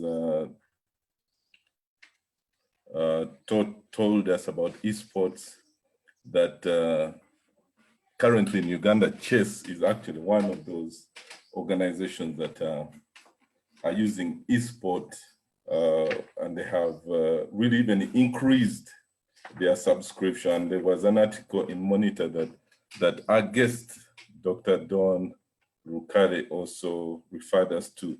So I would also refer to people just to understand a little more on esport. Esport has a big audience that I want to say. It's over 100 million or so people. It's Asia, there's a lot of esport. And they're using it for advertising, using it, to do a lot of investments, which is actually bringing in a lot of money. Because one of the challenges that someone clearly noted in Q&A is that maybe there's a cost, and that needs to know that you need real massive building of the broadband network. So you definitely need network, you definitely now need money, maybe a challenge if you're going to up country or different places. But I also know that the government is working on with it. But even though at the moment right now, there are many things we talked about in the think piece. We talked about things that we can do as people, partnerships, how we can get to that. Like I know, I believe like the Chess Academy where Robert comes from, they have partnerships with people. Then you can also maybe also try to apply a better business model approach. And there's a way we can still go through these challenges, because still you need to invest if you are to make money, because many people are making a lot of money out of esports. It's there. Definitely we need the government as far as regulation of that is concerned and many of these things, but it's possible. And it takes place how? It takes place, for instance, the examples I have, even football, video games like Sensible Soccer, the examples like Kickoff, which already are doing this. That's FIFA video games. So people go on the internet and you're able to use the videos on, like now we're on Zoom, someone is this side, someone is the other side, and you play a game. so you can watch what you're doing. So it's very possible. Even in basketball, there's what they call NBA 2K. So those are some of the things that are actually already currently taking place. They use video games to play basket.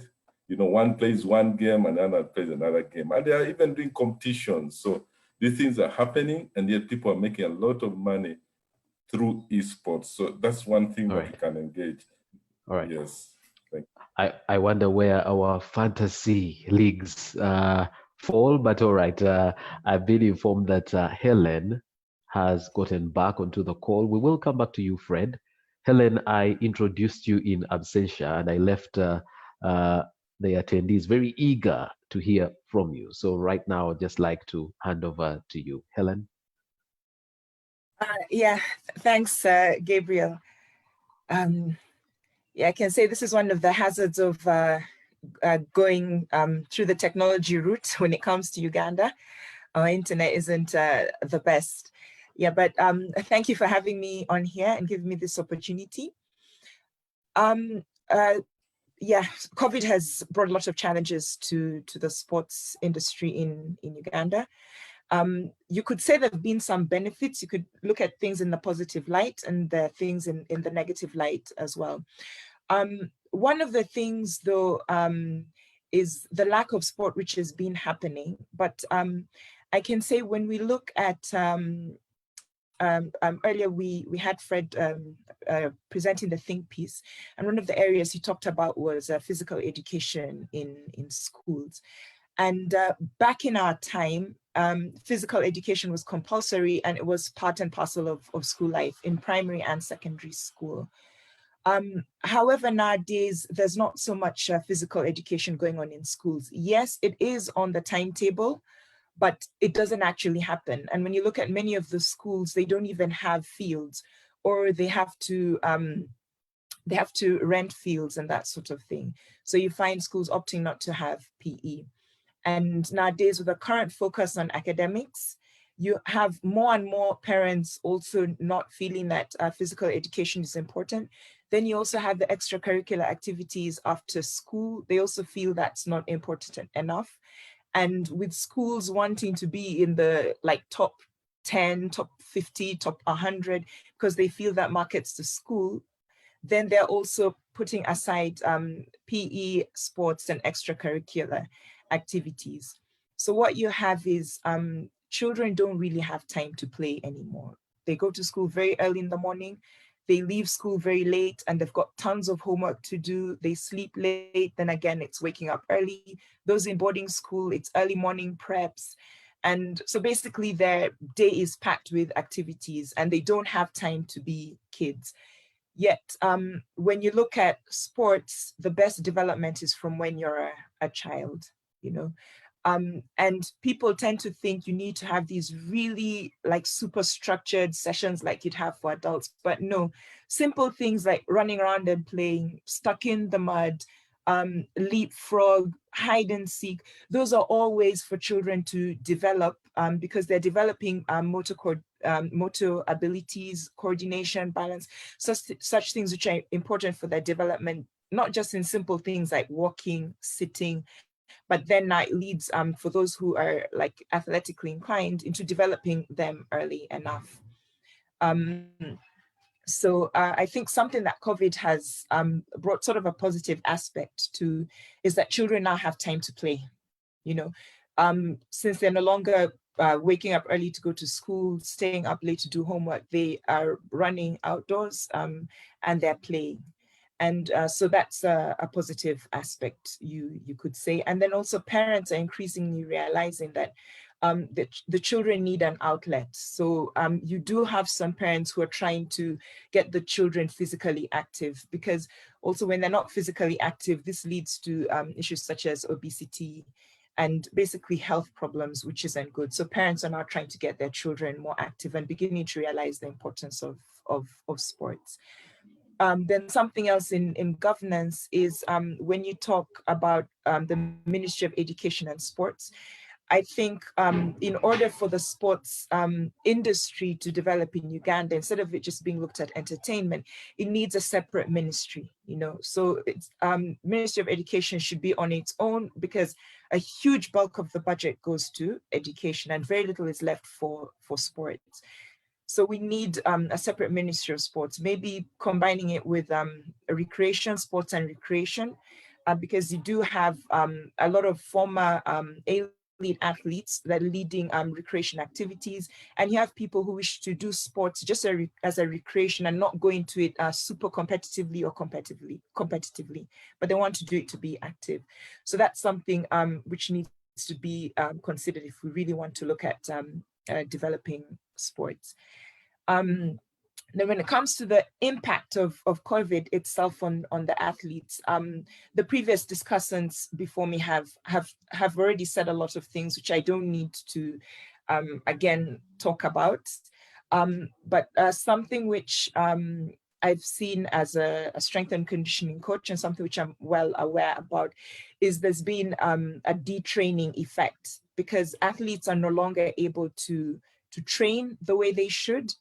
And even if quite a number of people are trying to do home workouts, it's not the same as being like, especially those in field sports, out in the field doing your sport, or for sports which there's a huge emphasis on weight training. They're not able to go to the gym to lift weights.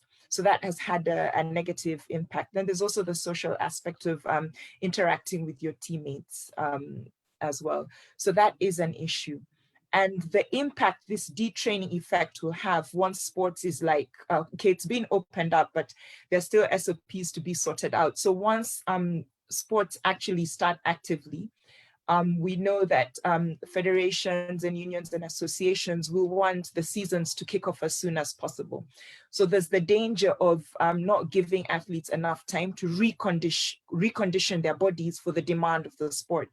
And ideally, since there's been a very long layoff and not very well structured conditioning going on during this time, 2 months are needed. But you may find teams only being given 1 month or even less before they start competitive action.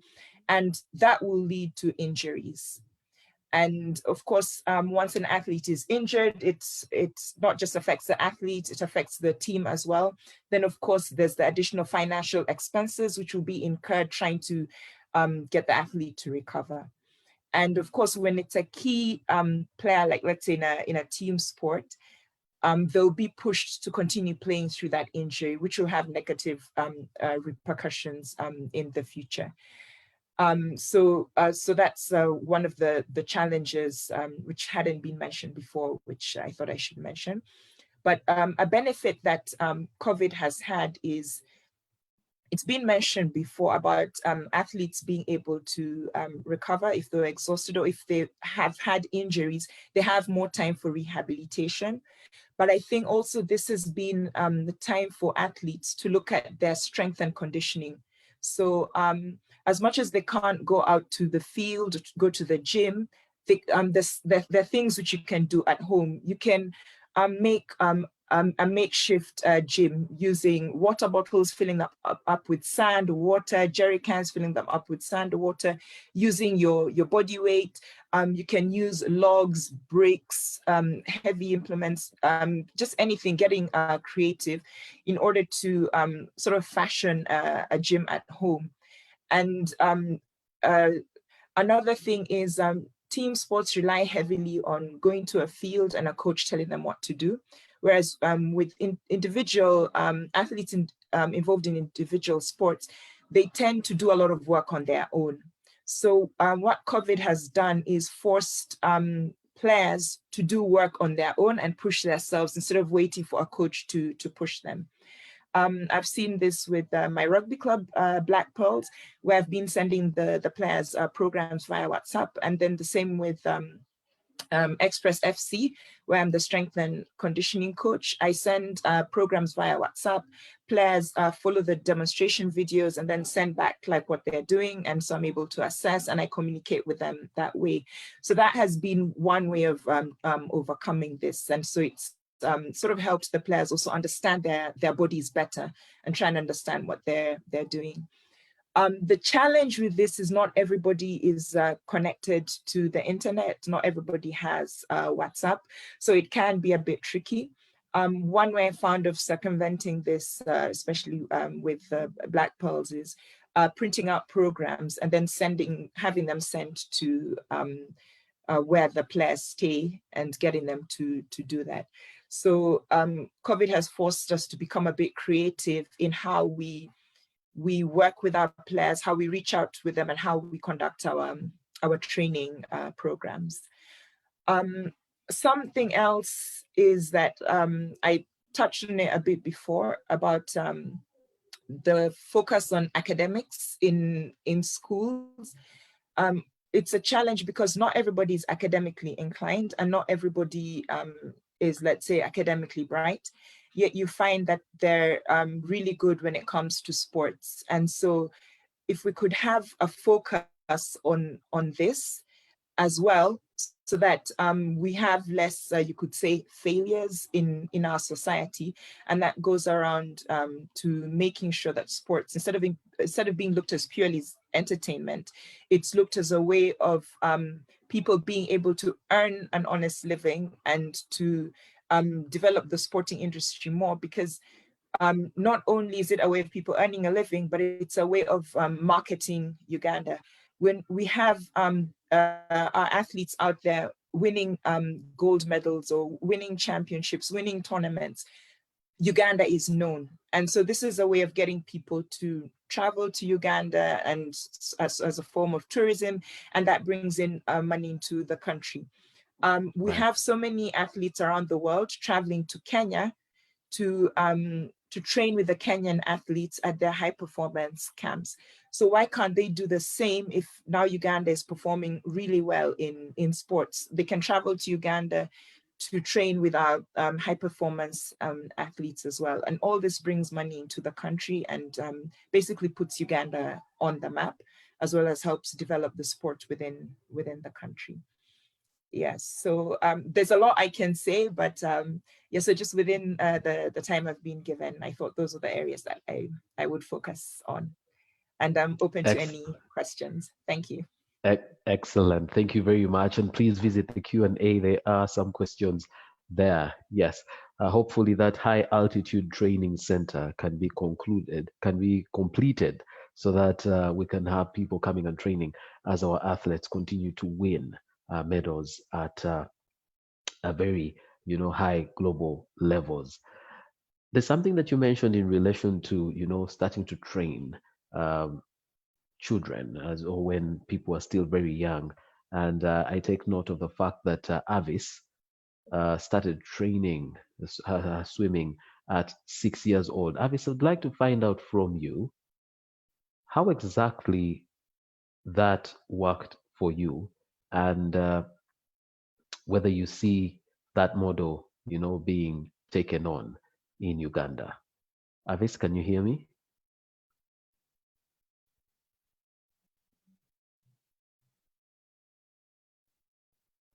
All right, if Avis cannot hear me, can you? Okay, there you are. Sorry, I can hear you. Sorry, could you repeat the question again? All right, and unfortunately your network is terrible. So let's just give it a second to stabilize, but please do not go off. Let me put the same question to Mr. Robert Katende as we just wait for your network to stabilize. Robert, one of the things you do is that, you train young people, and, you trained a lady that got Uganda onto a global scene. How does this work in the Ugandan context, where, yes, there's a competition for, you have to concentrate on books, and yet we know for, sports, it's best that you get these people when they're still young? Yeah, thank you very much, Gabriel. For sure, I think it's been a culture in Uganda whereby sports has been looked at as a wastage of time. And I strongly believe as Uganda, we have so much of untapped potentials, untapped talent, and actually wasted talent. I can actually put it that way, because you find that our focus is not so much of looking out to these young talents and seeing how best we can develop them. I strongly believe, like Avis, as an example, if she was in a different family setting, she would perhaps be doing a different sport right now. But she was given an opportunity simply because the family had that. We've got in Uganda, when it comes to chess, I don't know, but we've got so much of the Kauma family. Right now, we can talk of Katwe bleeding in national champions and going to the national team. We are getting these talents from the slums right from an early age, exposing these kids to these opportunities. We are so limited in terms of infrastructure, in terms of opportunity. I really love to play golf, but I couldn't access it. You cannot get there. And I had a friend of mine. That makes the two of us. Yeah, I had a friend of mine called Kope Deo, who I was asking him, how did you get access? He said, oh, my dad used to take me there and I used to go there. So that became an opportunity for him to tap into that. And they ended up actually winning medals for the country, playing for the whole of East Africa. Right. So this is really key. And I think Uganda needs to change the culture. The parents need to change the culture. Yes, we have so many educated individuals who still are striving to survive. But if a talent can be nurtured, I think we can really get there. All right. Thank you very much, Robert. For me, it ended at asking how much are golf clubs? And when I was told, yes, I ruled myself out. All right. Avis, over to you and your example of, starting to train or to swim at 6 years old. How exactly was this pulled off, and what advice do you have for parents who identify that their children have got a talent in a certain sport at an early age? Of course, it was tough, and it was weird. It was very weird because you're 6 years old and they're saying, okay, you need to try and swim, and you're taught how to swim, and then you get into the circle and you start training, and then you start doing other activities, and then you have to eat certain things, and you eat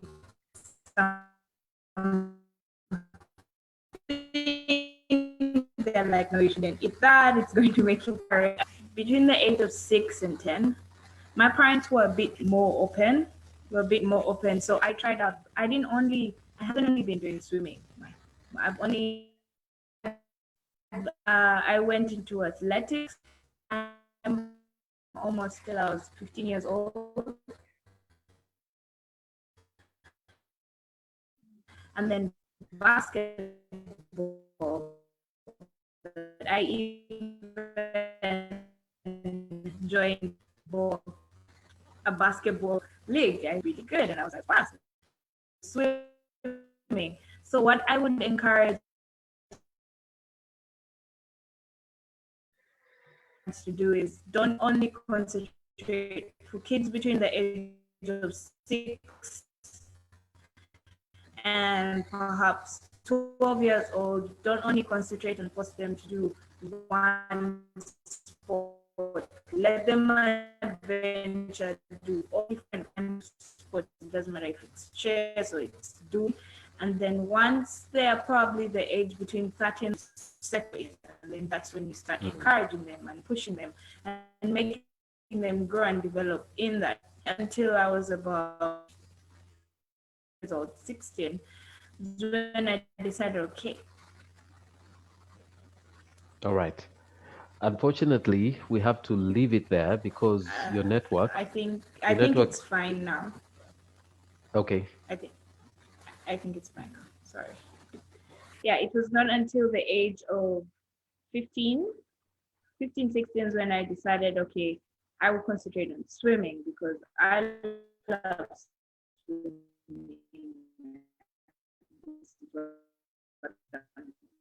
Do and let's see where I'm gonna do this, and I have a good capacity, and it could be very encouraging, very positive, and even if the resources are not enough, you try and put them in something that's that you can try and afford, something that's open. Athletics, they could run anywhere. Just go to a place and say, okay, let's try and jog. You could try and time them. You don't need a proper track and field for you to be able to do athletics. there's a high intense, they probably run up hills and down. So those are everywhere. We are blessed in Uganda to have those. So you improvise. If you can improvise for your child to nurture their talent, sometimes you don't really need resources. Sometimes to start something, you need something small. So utilize the small things that you have to make it become big. All right. Thank you very much. It's about the journey. So you enjoy the journey. Thank you. All right. Thank you. Thank you very much. It's interesting how, in terms of school, we're happy for our children to try out very many subjects in the beginning before they end up choosing what they'll eventually do. And yet for sport, you would want to limit them to just one. All right, that's a very, very good example. Mr. Edgar Watson, I'd like to come to you, and I know that you have, an academy.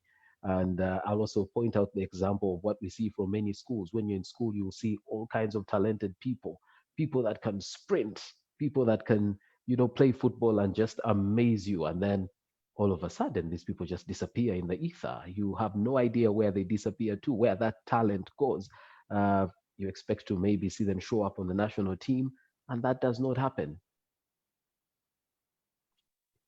Yeah, I think in the perspective of the topic we are discussing, COVID-19, for the sports to thrive, I think it is really relevant to know that when this pandemic came in, we realized that people stayed home.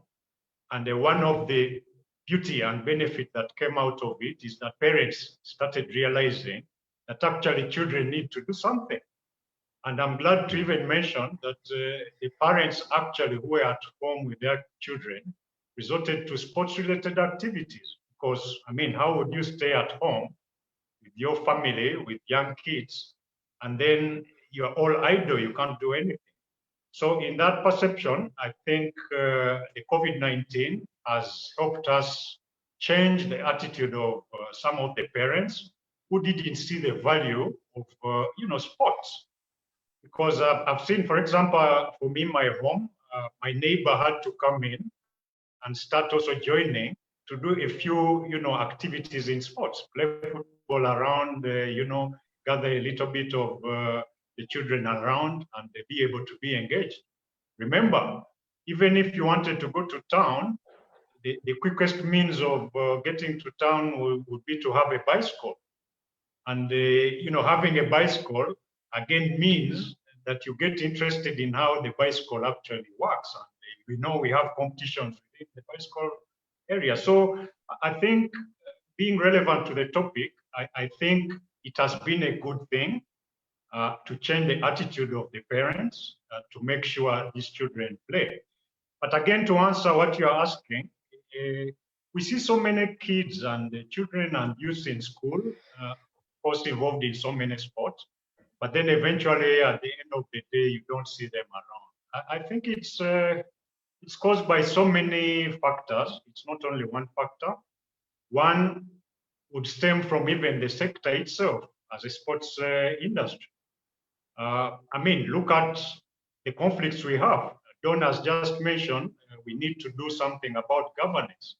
Now, even you as a parent, would you want to encourage your kid to do a sport where you hear people who are in administration are actually in conflict?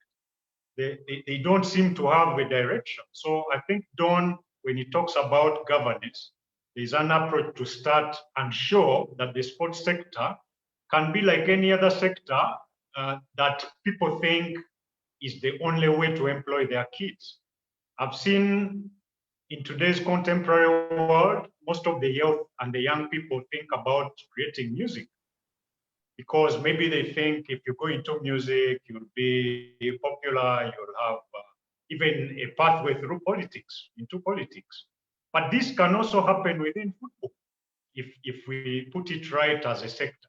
Football or sports employs youths. For example, I'm a good living example. I did a BA in social sciences, but I've done my career in sports. Sports as a player, sports as an administrator, and sports as a business itself. So it's a sector that we need, and we need to advocate for all the stakeholders, not only government, ourselves to make sure we develop a product of sports that can be sold, a product in sports that can employ people, a product in sports where people find it very relevant to be part of the sports. Barunji will tell you, the time we were growing up, getting into sports was, for people who have failed in society. In fact, the fear with the parents, it was like, if you go into boxing, then this boy is perhaps society is rejecting him.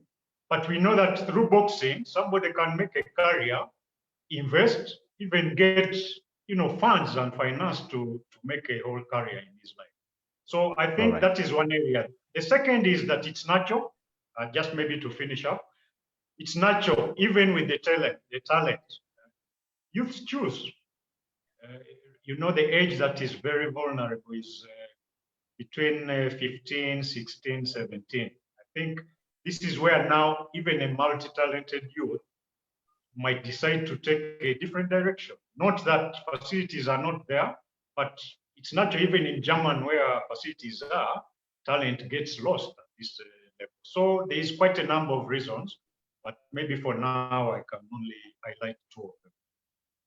All right. There's the issue of, you find many Ugandans who will say, I support Arsenal or, Manchester United. They will not miss a game. They will pay expensively to watch. They will send for a jersey that costs £100. That's more than 400,000 shillings. When you ask them if they've ever gone to Nambole to watch the Uganda Cranes, never. If they want to buy a jersey, they want to buy it less than 100,000 shillings. Disciplines like basketball that have done well in the last couple of years. A person supports LA Lakers, Celtics, Miami Heat, the Nuggets, and yet we have Warriors here. We have UCU Cannons doing very well. How come Ugandans seem to enjoy more other people's sports? But for example, if you go to South Africa, my goodness, the heart and love for their local teams. Even here in Kenya and in Tanzania, what's the problem here? Yeah, first of all, I want to think it's a general Uganda attitude problem, which we need not only in sports, but as a nation to try and work out for. Look at the clothes. People would prefer to import a shirt than putting on a shirt that has been manufactured within the country. People would prefer to buy furniture, which is coming from Malaysia, than going maybe around here to get furniture that is being done.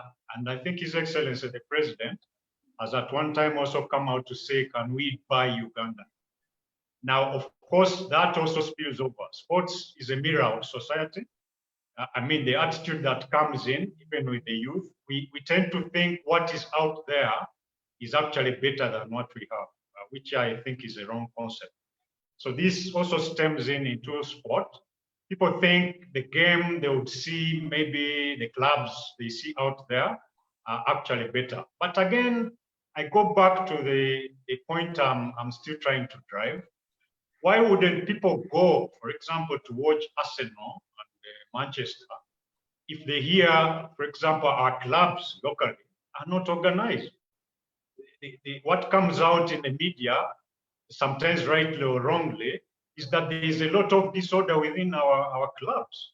So naturally, even you, even me, I wouldn't want to associate myself with something that seemingly is trading a brand that is not fitting consumption. So I think it's a stage of development, but this is where now this COVID-19 pandemic would give us a chance to rethink how we approach sports in a manner that will attract people to come back. And my argument is not the bigger things like working on time, things like how athletes present themselves, how do we come out to show the beauty about the sport, the local sport. And these are a start that we can do, which maybe we are not focusing on. All right, thank you very much. There are some more questions in the Q&A that haven't been responded to. So I just call to you and the other panelists to visit the Q&A. There was a question that came through Facebook. This is from Nachi Kadu. How can marginalized groups access the yes, access and consume, technologies in order to benefit from the e-sport? And I'd like to put this to Mr. Barunji. Yes, thank you again, Gabriel. We talked about something to do with partnerships, because as I said, really, there's a lot of bandwidth that is needed as far as internet data is concerned. And so you'll find that it is costly, as someone also put on the Q&A questions. It's really costly. And that one we have to accept because it's a video you're working. Just as I said, the definition of e-sporting, I like to say that it's non-physical sports. It's definitely non-physical sports. So you have the video, someone is this side. So, and even being on video right now, that it's really costly. So, but one of the things that because it's no longer business as usual, even right now with COVID, it's no longer, we have to be creative and innovative. But that's where also partnerships come in, as I want to say. How do we partner? How is chess doing in Uganda? What is it that they're doing? They are partnering with people. They are working with marginalized children in the slum, as we are told, like Katwe and so on. Why? Because you partner and you're able to get this into reach. So I think we can, with different categories of stakeholders, partners, get together and be able to support even people in the other. And I want to say that, and the partnership could be even with corporate. You were talking about the things like the fund bases, as you were asking earlier on. Why is it in the premier, their funds? And we are saying that one of the things to build trust and many of these things to advocate so that perception disappears, but also in whether it is soccer, netball, we can partner with different people to, like corporate organizations is one of the things we had asked for. Corporate organizations, NGOs, you can get people coming. I think the thing right now is very costly for some of those places, upcountry, we may not be able to reach there. But if we partner to our approaches and models, business models, if we can look at many things, then we can be able to reach there. We can be able to reach there. And then the other thing I would say, all right. I like that you've raised the issue of partnerships, and when we are concluding, I'd actually like all the panelists to just highlight what some of the partnerships that should be strengthened to make the sector grow. But I'd like to find out from you, as you know, we have this gradual opening up. There's the issue of the facilities, the infrastructure, some of these football fields, the Nambole is actually an isolation center. It's been prepared to have COVID, but the maintenance, even as we open up, what can we do to ensure that, our facilities are ready for the games, but also for the safety of the spectators? Okay. Yes. Yeah, at this time, really, that's why we need a lot of support, especially, and you've talked, that is actually one of the challenges that we have, the challenges of infrastructure. And again, this was raised somewhere, that infrastructure is a real good.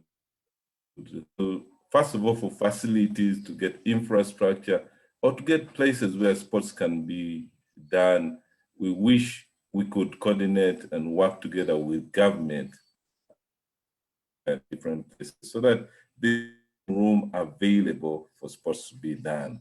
The green places and all these stuff. But where we have the infrastructure, and I think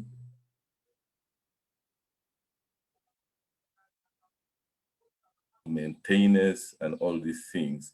So one of the things I'd really ask, especially from the association and federation is concerned, because infrastructure is a real challenge. Nambole, maintaining Nambole, times you find the chairs are destroyed. The people who have been given at times fight with the ability to be able to maintain or service the different places where they are. So this, I should say, is still a challenge where we need to support. But I will still go back in support and still get the business models where if we are getting money out of these things and support and partnering, then possibly we'll be able to maintain, because they are really, that's why they were thinking about in South Africa when they met those big gigantic stadiums, and people were wondering after World Cup what happens, but they started attracting different people, seeing ways in which you can do business with those big stadiums. I think if we attract some business approaches and models, that would help us to support ourselves. All right, thank you very much. Helen, one of the things that was raised earlier on is the fact that, you know, athletes have got to feed a certain way, they've got to follow a certain routine. How can this be done in a manageable way? You gave examples of how a person can create a gym at home, what they can use in order to, you know, compensate for the fact that they can't go to a gymnasium. What of on the issue of food and a routine? Because, you know, when when they open up, people are going to expect the athletes to be competing at the levels they left off.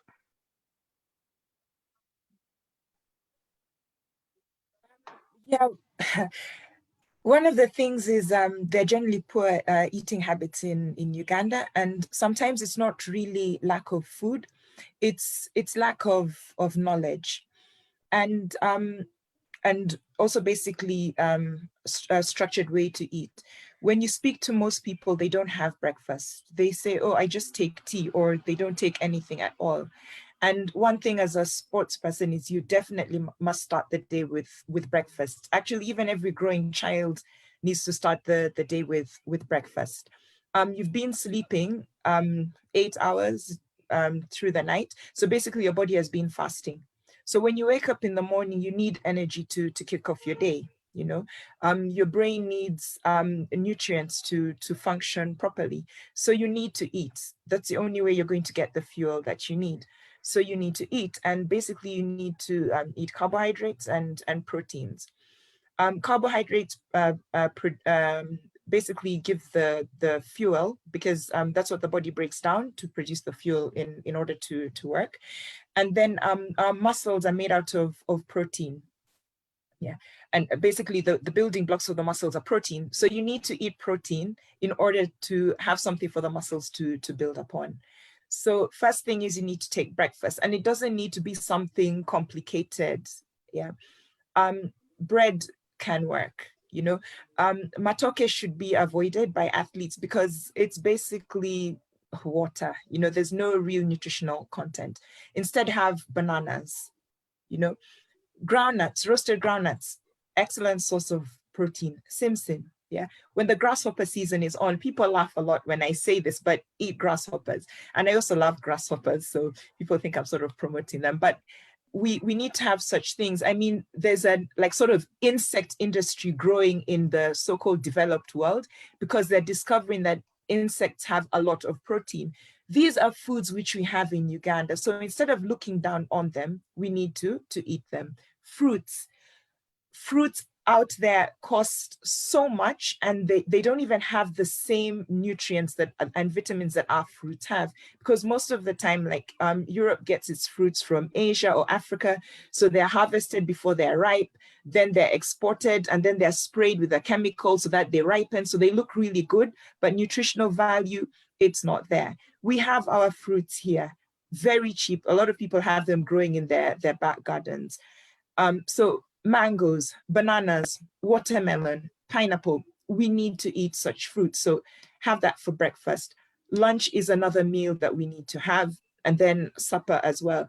And when the trend is to have one big meal to take somebody through the day, but that won't work for an athlete, especially if you need to manage your weight for certain competitions, whether be it putting on weight or losing weight. So, and then athletes shouldn't starve themselves to lose weight, because then you're denying your body of nutrients. So it's about planning eating. Have breakfast in the morning when you wake up, then have lunch as well, and don't fill your plate with food. Have enough to satisfy you and keep you going, you know. Then have supper as well. And instead of, I know people generally have supper at 10 p.m. and later, the best time is 7. I'm so guilty of that, but the best time is at 7, latest 8, so that your body has time to actually digest this food. Because when you eat late and then go to sleep, your body doesn't really digest this food, you know. So it's just about planning meals. Beans are excellent, you know, and they're not expensive. Sweet potatoes are easily available as well. All right. I don't think this advice that has been given is unique to athletes. So it looks like Helen's video has frozen, but for this short consultancy she's given you in nutrition, I'm the one who will be collecting the consultancy fees. So please, I'm going to give you my mobile money number. You send it to me. Hey. All right, we need to bring this to a close because we've entered the dying minutes of our discussion. But before we get there, I'd like to come over to Mr. Katende very quickly on the issue of coaching and having coaches. I know that you do this, but we have this whole natural thing in Uganda where, you know, God has gifted me. I am able to run. I am able to play. Why do I need a coach? How can we get the culture of you know, being coached, but also how do we invest in having, you know, quality coaches to look after our athletes? Yeah, thank you very much, Gabriel, for that wonderful question. I call it $1 million question, simply because the coach has a fundamental role to play in the player's life. And also looking at the player, not only because of what they can offer on the field of play, but as their life, and looking at their life even off the field, the lifestyle, what are they envisioning, what is their future plan. We have a big tendency whereby most of the coaches tend to focus on the results of the game, of the match, and no matter what happens thereafter to the athlete, which is quite challenging. But I think a coach has to be a mentor, has to be a person who is really looking far deep beyond the player's life, that even when this player leaves your club, leaves your entity, they will simply continue to refer to you as their father, as their mother, as their mentor, as the person who made them, simply because you are trying to envision them not only because of what they can offer, but looking at the totality of their life, even after the sport. This is what I was mentioning, that what happens in case you get an injury and you are unable to pursue the sport. Many times it's a thread line for sure, because you find that even the coaches have certain tensions from their CEOs, from their bosses to produce results. And before you realize, they are simply coercing to see no matter what it takes, as long as we get the results. But I think we should focus on the life of a person and the well-being of those individuals, even thereafter. Because if they're not taken well care of, eventually it catches up with you. Many times I've seen scandals like Mr. Watson was mentioning, people even storming the headquarters of the federation. Why? Because they are frustrated. And simply because perhaps the coaches didn't play a good role then, that they were well prepared on what will come thereafter. So I definitely don't agree with anyone who disregards the role of a coach. And the coaches should look at the people or the authorities or the players beyond the sport itself and their well-being, even off the field of play. All right. We have to bring this to a close because our time is fast spent and our extra time, we haven't garnered enough, you know, time to go into extra time. So I'm going to ask all our panelists to prepare for their parting shot, for their last word and way forward. And please talk a bit about governance and about building partnerships. And then you can give us a way forward. But as you prepare for that, let's have our final poll question. There it is. What is the most effective possible solution to improve the sports and recreation sector in Uganda? What is the most effective possible solution to improve the sports and recreation sector in Uganda? Is it one, establishment of specific training facilities or academies for young people in schools and communities? Is it enhancing sports tourism in order to increase competitiveness and exposure to different sports activities? Or is it reskilling or retooling physical education tutors? Or is it eliminating corruption within sports and recreation governing bodies? Right now we have answers. We have people who picked number one, establishing of specific training facilities or academies for young people in schools. And then we have people who picked eliminating corruption within sports and recreation governing bodies. All right, we have 52% of us who have responded. I'll give a few more seconds to have more people respond before we end the poll.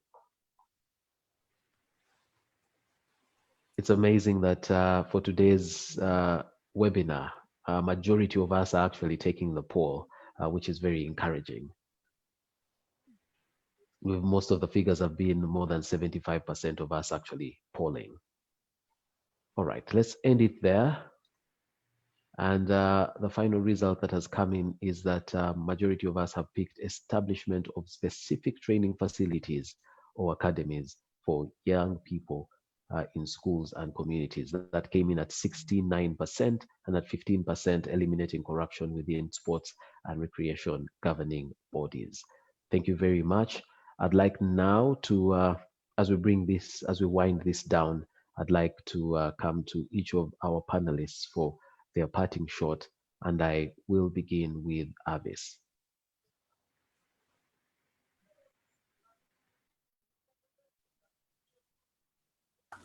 Have about $7,000 Yes. and we hope that we'll get. Please go right ahead. Your parting shot, because we've come to the end. Yeah, I think we should continue being. First of all, I'd like to thank CASO for the opportunity to be part of the panelists to represent athletes in Uganda. Also give my thoughts. I think it's gonna be, there's positivity in sports compared to how it was back then. There's so many people who have the young talent, there's development, there's with partnerships of brand associations with sport accord conventions. If there are partnerships with brands that could dress athletes, that could contribute in feeding athletes, to be able to get counselors, psychologists, and everybody to be able to get through the pandemic situation. There's so much positivity. Basically looking forward to athletes' performance. If Joshua, Winnie, Halima could get out back there and they could perform the way they do and break records, make that means all other athletes could do it. If they could break through with the support and the little help from the government, from their sponsors that they have, from the Uganda Olympics Committee, the NSC, that means they could do the same with other athletes as well. And that shows that there is a future. There is a future, and there's great talent and there's great development that's gonna happen. All we would hope is that we would get better training facilities, like for swimming. It would be nice to have a 50-meter pool. For boxing, it would be nice to have good boxing arenas, good gymnasiums, a good sport academy where you could have good high performance for athletes, and some sort of small, allowance for all athletes that have ever made it to a national team, to know that, oh, there's a 20,000, there's a 50,000 in my account that I could get every end of the month. It's a motivation that would be nice. But overall, I think everybody, the government, the Uganda Olympics Committee National is doing their best, and they're pushing forward, and it's gotten way better than how it was in the past. And I 100% believe that great things are ahead for the sport of Uganda, and All right. definitely will develop Uganda. Thank you very much. Thank you very much, Avis. We're glad that you joined us for this discussion. I'd like now to go to Mr. Barunji.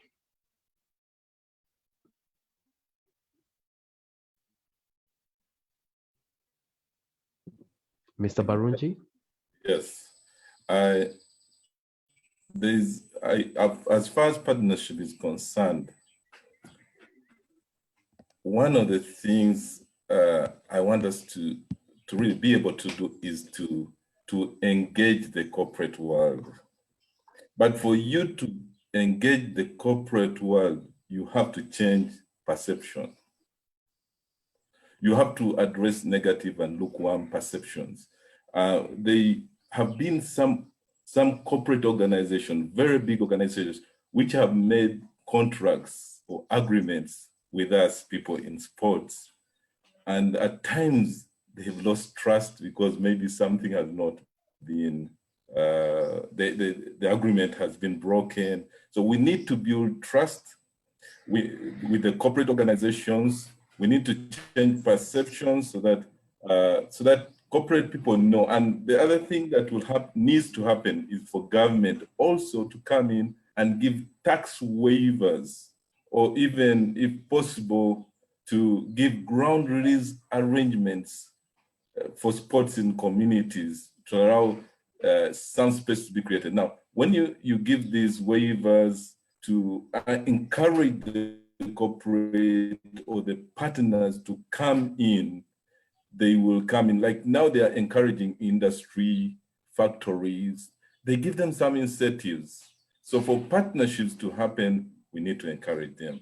But also we need to clear perception. Then as far as governance, I thank God for FUFA, and we thank God that Edgar has been here, because the CEO, who is Mr. Edgar Watson, has 4 deputies, and one of them is in charge of governance. And what I wanted to say, the other associations can also learn from such organizations, such associations or federations like FUFA. So we can learn from each other, but definitely as far as governance is concerned, we actually need to move. Then we also need to go to the grassroots,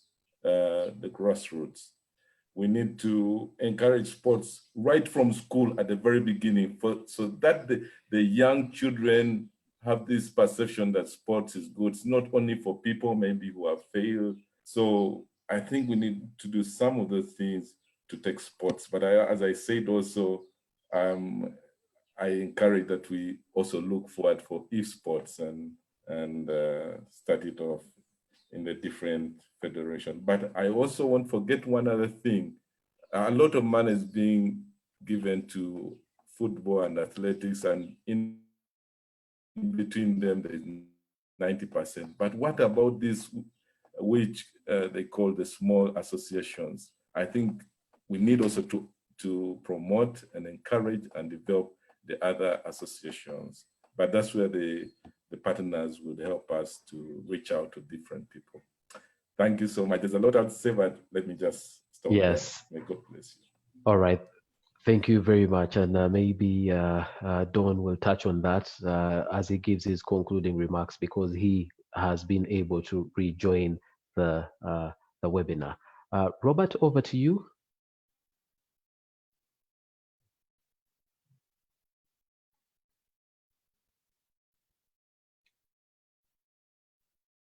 Thank you, Gabriel. Actually, as I conclude, I would just request that this goes to every one of us, that we just need to change the culture or the mindset we've had, the bad mindset we've had about sports for years. And sports has a great potential to open up new doors, not only for the athletes, but also for the country at large. I've seen this happen from nowhere. Yes, I know in Uganda as a government, we have a tendency of appreciating but not promoting. I wish that can change, that we see a government that promotes sports, Because when you find people go to the world scene, they get these medals, they are received by the legislators, they are taken to the parliament, but no one even never gets to find out how they have been able to make it all that far. This is something where I think the government needs to invest in. I really was so much touched when I heard from Dawn how the funding is. And as NCS, they can't do much, over 50 federations. How will you really distribute that? And how will we develop, how will we go into all these communities to be able to search for this talent with the limited resources? I think this is something which has to be put to table. But I'm so grateful for the Castle think tank, because as Don put it, that we need evidence-based ideas and kind of recommendations that the legislators can actually base on to make a ruling on funding. So I'm really thinking this is a great, great opportunity we are now having at hand, and let us just pursue it. I'm just excited to see what the future holds. Thank you very much, Robert. I'd like now to invite Helen to give her parting shot.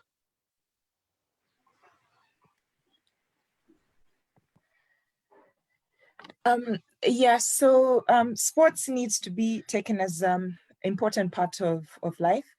There are many approaches that sports can be used. Apart from health-wise, it's also an important tool for social change. And also it's a way of people, it's a way for people to make money. It can be a real career choice rather than a hobby.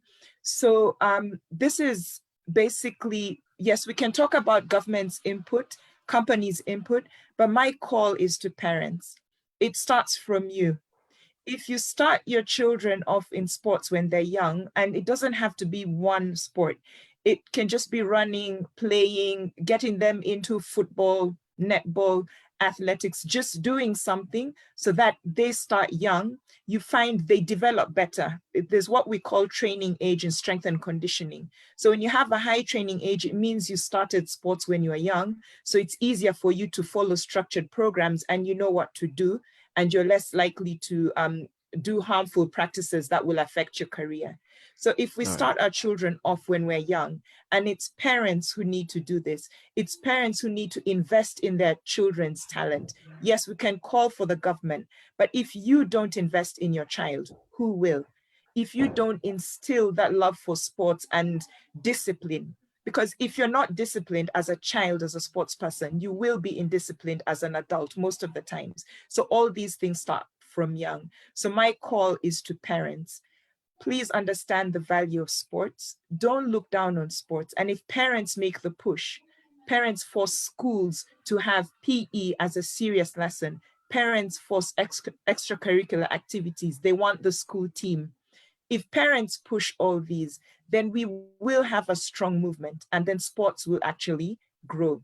And my appeal is, let girls play sports. Don't relegate them to the kitchen or washing dishes and not giving them time like after school or on the weekends to play sports. Because when you do so, these girls will grow up to be mothers and they will not understand the importance of sports. But a girl who has grown up playing sports, when she becomes a mother, automatically she'll want her children to get the same joy and fulfillment that she got from sports. So she will do everything. And you know the way mothers are with their children. They want to make their children happy. So she'll do everything possible to make sure that child has what they need to play sports. So we'll have a larger talent pool of both boys and girls playing sports in Uganda, more disciplined sports people, and the sports industry will grow. So that's my appeal and my shout out. And when we use sport as a tool for social change, we'll be able to reach girls and boys in the disadvantaged areas, deep in the villages, up country, instead of just it being here in Kampala. And then even within Kampala, children in the slum areas and children from low socio-economic areas. So let's not look at sports just as an entertainment venture or something which is time wasting. Sports is a very powerful tool, and I think it's about time Ugandans treated sports as such. Thank you. Thank you. Thank you very much, Helen. And you've just reminded me of something fundamental that Robert and his team have done. previously chess was looked at as a sport or a game for the elite. And now in slums, we're having people rise to, to play the highest levels in that discipline, which is quite encouraging. And it debunks that, it really puts away that whole myth that, you've got to have a certain background in order to play chess. All right, thank you very much. Helen That's has also, Helen has also typed out, nutrition advice on what you should have for breakfast, for lunch, and avoid eating late at night beyond 7 p.m. 7 p.m. or 8 p.m. should be the latest. Stay away from fizzy drinks like soda. But she ends by saying that she can work out a program and send it to us, and we post it on our Facebook page. So the Facebook page that she's referring to here is the Castle Think Tank Facebook page. So please visit that page and look out for this list, because when Helen sends it to us, we are going to post it. But again, I said, because this is free consultancy services on nutrition, I am the one collecting the consultancy fee.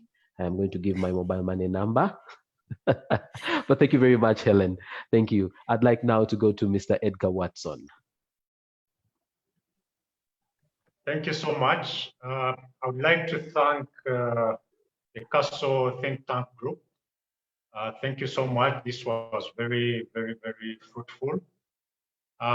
In regard to my ending remarks, I think the whole answer starts with us, people in the sports leadership, all the stakeholders, that we need to change our mind, live in what's done, that we must start with good governance. All the other issues that we are talking about, be it trust with the sponsors, be it funding from the government, be it anything, trust in how are we governing our sports bodies? How are we doing the governance, the rules, the procedures, the stability? And for me, this is actually the starting point. Everything will be better, even easier, if in terms of governance, we are well structured. We need to show the value of sport. As we do this, we need to show the value of sport. We are well aware, sport, I'll talk about football. There's nothing you can talk about that can't fit within football. I've seen football fashion, I've seen football business, I've seen religion in football, I've seen everything, mention anything you want. So sports, I believe, is a bigger sector than what we are actually offering. The value of sport, even the governments and the government bodies will be running up to us, but it has to start somewhere. We need to start small, but on the right track. But thank you so much. I think this has been very fruitful. Thank you very much, Mr. Edgar Watson. For those of you who missed the board being put up when our 180 minutes ended, we asked for extra time of 10 minutes, and we're almost concluding with that. So let's come to our chief guest, Dr. Rukare. Don, over to you. Thank you, Gabriel. I hope I'll not score the winning goal in extra time. You had better. But thank you very much. I would like to thank, first of all, Castle Think Tank for inviting us. And in my concluding remarks, Gabriel, I would like to first point out that Uganda has a very young population. 60% of our population is below the age of 30. So we definitely have the potential, as Mr. Barunji's paper, Think Peace, indicated, that we have immense talent out there across the entire country of Uganda. And therefore, my parting shot is that we need collectively to promote sports made in Uganda through the kind of things we are discussing. Good governance is absolutely essential, fostering partnerships with people like Think Tank, working on issues of trust and accountability, confidence building, making an argument for facilities and sports, capacity building. But above all, we need to be able to show the power of sport. And I would like to conclude, Gabriel, by quoting a great icon of Africa, Nelson Mandela, who said, sport is one of those activities that is unique. It has the capacity to unite and galvanize a society. as no other activity can. So I really believe, and I thank Gabriel, I thank Dr. Magara, my fellow panelists here. Let's all collectively work towards making a case for sport, showing the concrete dividend that sport can provide, because I believe for our young people out there, sport can build your character, sport can give you values, and above all, sport can be a way of life and also a way of living. So thank you very much. And I look forward to actively engaging with you and all our colleagues here to try and move the pendulum of sport in a positive direction. So thank you very much. I wish you a good weekend. COVID is real. Let's remain safe, and looking forward to our further engagements. Thank you very much, Dr. Rukare, our chief guest, and all our guests, our panelists. Your contribution to this topic has really added value to the discussion, but also to the think piece. That think piece will be edited to include your comments, your suggestions, and then we will have a final document, a policy document that we would like to share with anyone who has influence in sports so that the sector grows. Dr. Don, it seems like, looked at my notes. He finished by, reminding us that COVID is real. Yes, COVID is real. I won't say more on that. However, I will complete the, the quote from Nelson Mandela. It goes, "Sports have the power to change the world.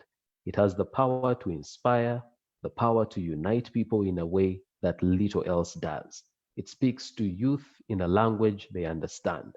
Sports can create hope where there was once only despair.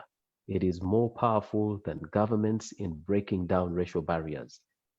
It laughs in the face of all types of discrimination. Sports is the game of lovers, and each of you is a contributor to that game." So thank you very much. We have to bring these to a close.